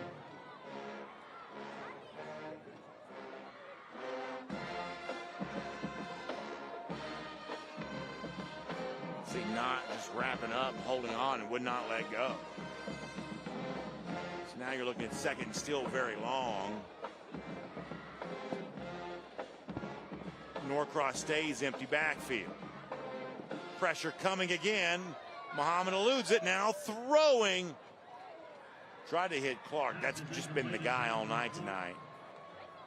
I don't know if that was deflected or if it just fell short. I think he was just on the run, unable to set his feet and couldn't get a lot on that ball. Credit Mill Creek defense, man. They have played very well on defense. Yeah, if the score holds, it's going to end up being a pretty big statement from Mill Creek tonight. Not unexpected they might win, but really kind of validating. Yeah, to hold Norcross to 10, if they do, yes. And in a lot of ways, very different looking Mill Creek team, the one that obviously won the region a year ago. And Come out. Mill Creek. You talk to Norcross folks, what they'll tell you is, listen, they thought they could have beaten Buford in the playoffs last year. Yep. And they also scrimmaged Buford again back in the spring and thought they played very well there. Admittedly, they did not have, a good scrimmage the other day against Grayson. They'll totally acknowledge that, but they also have, I think practiced much better since then, according to folks here around the program. Let me also mention our friends at Breda Pest Management. No matter the season, no matter the pest issue you might be facing, Breda Pest Management is going to protect your home inside and out from bugs, termites, wildlife, and mosquitoes. Breda is proud to sponsor Georgia High School athletics. You can get started right now at BredaPest.com. That's BREDA, BredaPest.com for more on that. The point is that, I think that Keith Ballou feels like his team has been close at the end of last season. Throughout some of the preseason stuff here, the Grayson scrimmage notwithstanding, which is obviously the unofficial action that takes place before the real season begins. And some of that has been on display here tonight. Yes. And you said Mill Creek earlier in the night has replaced 9 starters on defense. So facing third and still very long. Trying to take numbers out of the box. See the formation at the top. Muhammad just having to kind of run for his life here. Now he will run and go down there after a big shot at the 27-yard line. Flag. Yeah, flag came in. They're going to, I think, say that Muhammad got hit late, which will give Norcross first down. So Muhammad pays for it, but the drive for the Blue Devils may stay alive.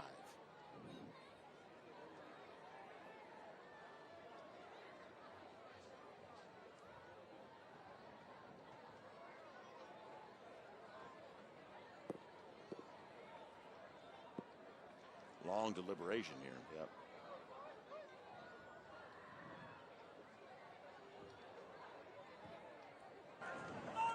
Personal foul on the defense. 15-yard penalty. Results in first down.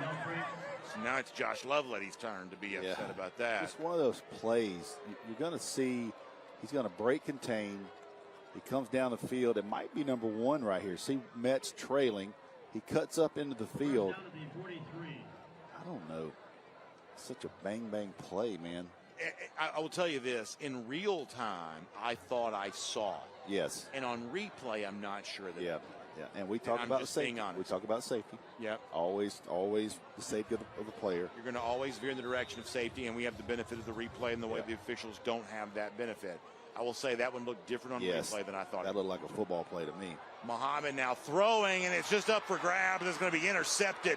Deontrus Mize, who's had himself a very nice game, gets the interception that may very well send Mill Creek to the winner's circle here tonight.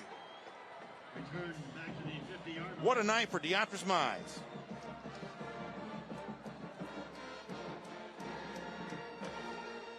Yeah, this secondary has played outstanding tonight. Receiver fell down. Mize just tracks it.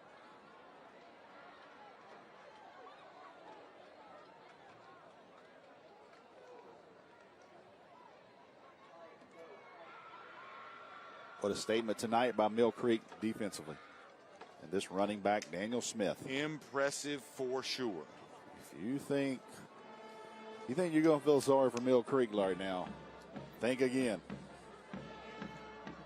10-0 in the regular season last year. Only loss of the entire season comes in the state quarterfinals to a Camden County team that was playing red hot at the time. I talked to Coach Loveletty after that game. It's interesting. Going back to that game, good job run by Smith again. He said, Rusty, they got in wing T, and our kids hadn't seen a lot of it. And he goes, then you add this freak in Elias Williams. Right.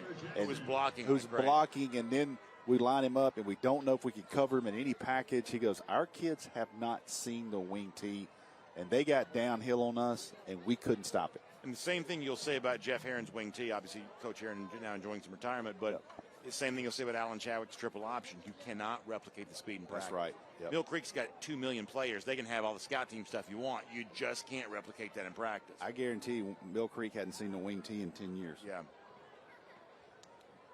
Throgmorton going to hand this time to Gabe Hatchell Van Dree. And we start talking about down the line, Camden County new head coach Travis Rowland, they have went to the spread. Yeah. Which means they come to the line of scrimmage with a 6'7", 240-pound. Oh, by the way, now he's playing wide receiver. Elias Williams, committed to Georgia. I say this knowing full well how it sounds. There's a chance that Elias Williams in this version of the Camden County offense could be the most dynamic offense weapon in the state. I agree. There's no answer for him. That's what there's no answer for him. How are you going to guard him? I'm very interested in how they play this year, but they beat a very good Brunswick team last week, and he was the difference. He scored 3 touchdowns. Yeah, exciting to think. Timeout. Timeout, Mill Creek. On the flip side of that, Ethan Barbour from Milton tonight, he catches a ball and goes about 60 with 2 minutes to go on American Heritage to close that. So you start talking about dynamic tight ends and guys that can run. You know, both of those young men are committed to University of Georgia, and there's a reason at that position. Yeah, amazing. And really, Barbour last year playing at Alpharetta, he was pretty productive from a statistical standpoint a year ago. Yes. B.J. Bordeaux was his quarterback there, and obviously we saw Bordeaux last week for Douglas County, but Barbour had kind of a nice season last year. Yes. And obviously, sky's the limit for what you might be able to do in Milton. And I tell you, one of the things, and I know you're talking to folks all week long, one of the most, hotly discussed topics is the fact that Milton, the reigning highest classification champion, chose on its own volition to go down to 5A, which is now the second highest class. And as a parent, and from what I have been told, they did it for the other sport. That's what I heard. I get it. And I get it. That. Let me tell you something. Ben Reed just went and played American Heritage. There are a lot of people who don't get it. Well, Ben Reed just played American Heritage. Right. He's not afraid to play anybody in the state of Georgia. Absolutely. Period. Yeah. But I get it for their other sports. Understand. Yeah, that's exactly right. This is not about No. them ducking one because no. they'll play the toughest schedule of anybody. Yeah. Yeah, I take them at their word that they did it for the reason they said, but that has not been said. No. As you see, Metz getting a chance to get back involved again. Luke Metz got a touchdown in the first half and gets a big catch right there. And then on third down. He's cramping. Uh-oh, calf. That's just calf. Saw it lock up. Look at him looking at it. He's played a lot of snaps tonight. That's the exact same play he scored on. Just cramping up right there. Injured player on the field, number 1, Luke Metz. On not an incredibly hot night, but He's still played a lot of snaps. Yeah, played a lot of snaps on both sides of the ball. When you look down and that calf looks like a knot. Oh, yeah. That's a. And, you kind of touched on this earlier. Mill Creek is a little different, especially given their numbers. I mean, they have huge, and both these teams have gigantic rosters. Let's also make a note. Last year or 2 years ago, they lost 1,100 freshmen to second-year high school. That's right. How many schools, Brandon, could survive losing 1,100 freshmen? And their roster still looks the same as it always did. But the point is, even with that, you're going to see the catch by Metz here again. Even with that, Josh Lovelady is very clear. His major philosophy is on the 11 best players in the field. Yes. That means if you're Metz and you're a linebacker, you're also a tight end. Now, they rotate a good bit. And by the way, we haven't really had a chance to mention this. There's a guy we haven't really seen tonight, which is DQ Forkpub, who's a big-time linebacker, also a guy that's in that tight end rotation. So if Forkpub's playing, we may see a little less of Metz than we did, but he's, I think, banged up here for right now. But the point is they, whether it be Forkpub when he's healthy or Metz tonight or other guys we've discussed, they like playing, guys on both sides of the ball and getting their best 11 on the field as much as they can. The same vibe I got out of North Gwinnett last week is the same vibe I got out of Mill Creek. I think it's a good comparison. And by the way, we're going to see Mill Creek, or at least the state of Georgia is going to see Mill Creek and North Gwinnett coming up here in a couple of weeks in a very fun pre-region showdown for both those teams. But for a Mill Creek team that won the region a year ago, it's fourth ever. Was undefeated again last year for the third time in program history. Now going on 2 years removed from the state championship. A message is sent tonight that when you're thinking about the highest classification in Georgia, you better think about the Mill Creek Hawks as one of the toughest outs in the entire state.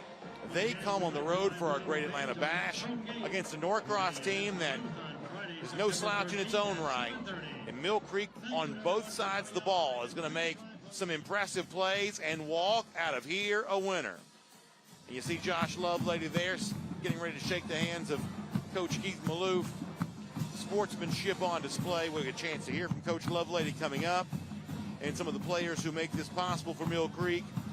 What a night for our Great Atlanta Bash, and what a performance for Mill Creek. You change the names, but it all just sort of looks the same. The linemen are all 6'2", 285 pounds, and you mix in some really, really good players out on the outside. All right, we'll take a quick break, and we'll have plenty of post-game coverage coming up. Mill Creek is a winner of our Great Atlanta Bash.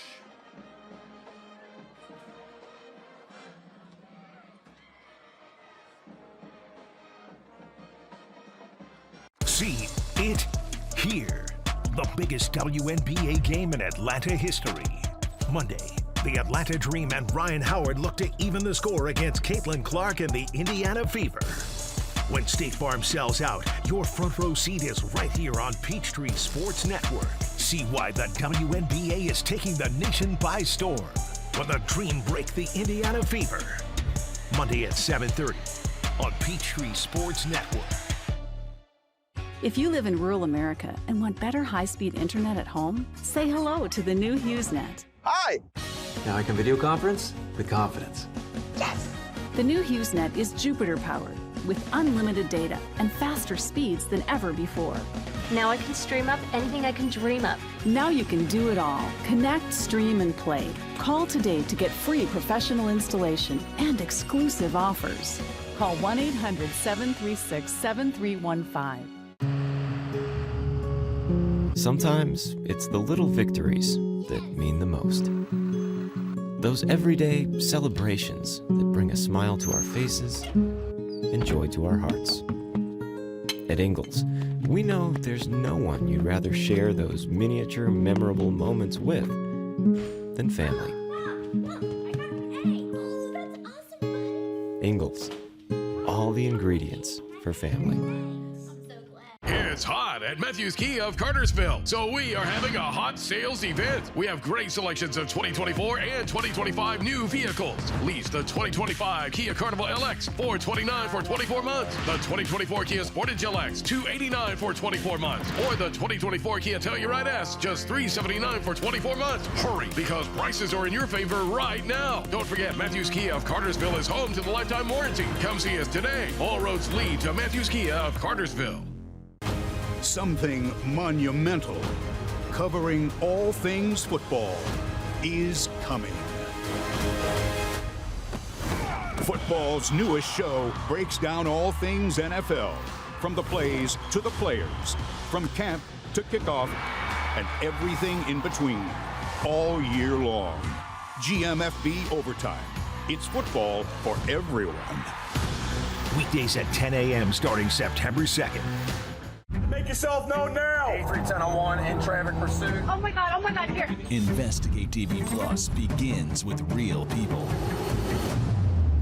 We investigate stories that impact you. And inspire change every day. Something is broken. Real problems. Why are they hiding it? And real solutions. My daughter was dying in front of me. What was your reaction when he said that?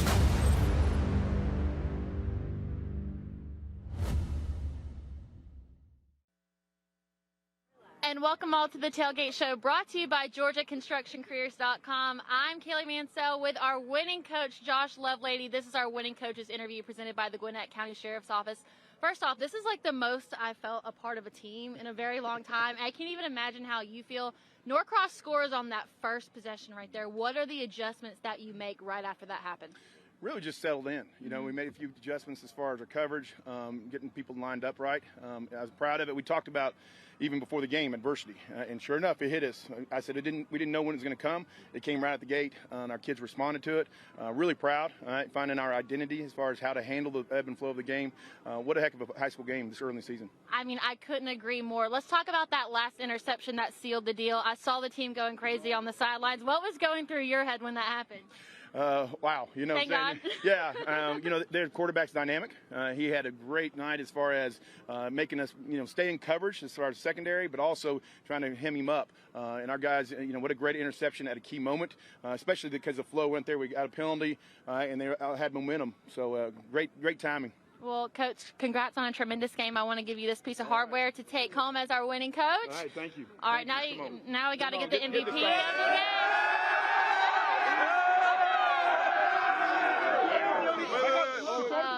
We got some really supportive teammates. I can't imagine how you must be feeling tonight. You are going to be our Robbie Hunter MVP, brought to you by Georgia Construction Careers. This is Randy Bill. He wants to give you this right here, and I want to know that last touchdown that you ran in. What's the thought when you're going into the end zone? First things first, I want to say, give all glory to God, and I couldn't do it without my teammates. That's what was going through my mind, and my O-line, they came up there and they did their work, and my wide receivers, they did their job. We just executed on that last play. Speaking of your teammates, I can just tell that you'll have undeniable team chemistry. What does this win tonight say about the Mill Creek Hawks? It says we are the team. We really come out here, we execute, and show no doubt, leave no doubt. Well, I know this is the last time I will not be seeing you guys. Congratulations on your win tonight. Excited to see what y'all do this season. All right, and with that, we will be right back with our Gatorade players of the game. There you go.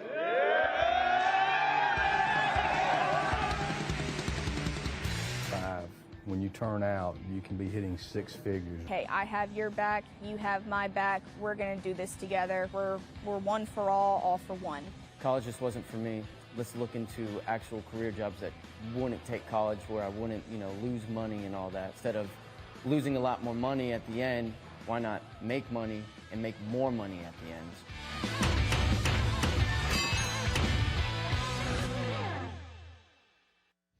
Are you interested in becoming a deputy or a jailer? The Gwinnett County Sheriff's Office is hiring and looking for individuals passionate about protecting and serving their community. If you are 18 years or older, join our team by visiting gogcso.com for more information. Gwinnett County, together, we can make a difference.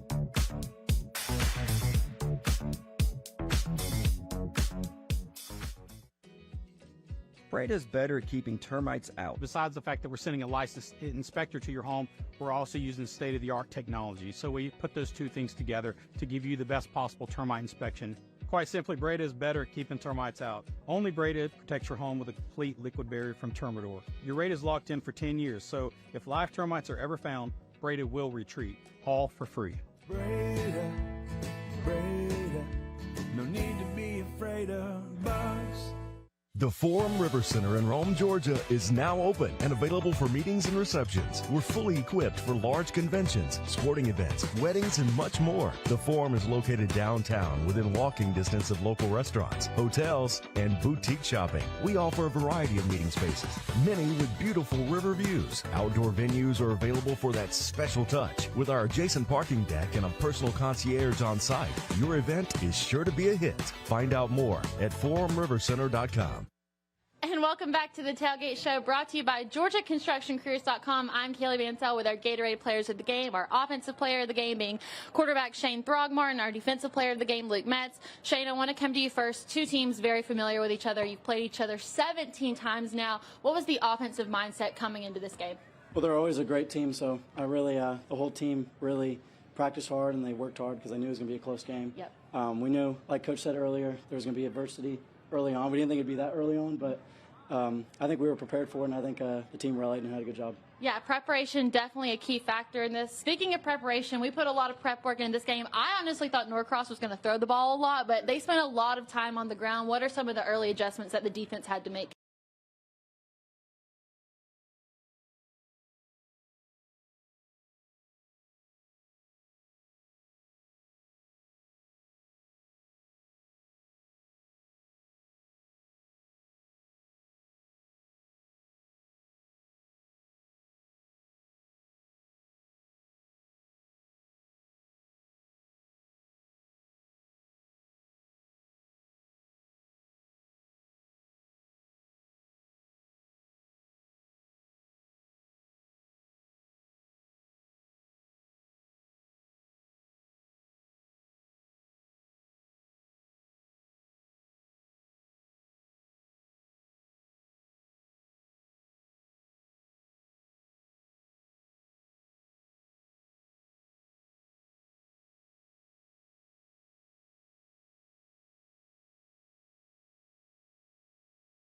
Let's look into actual career.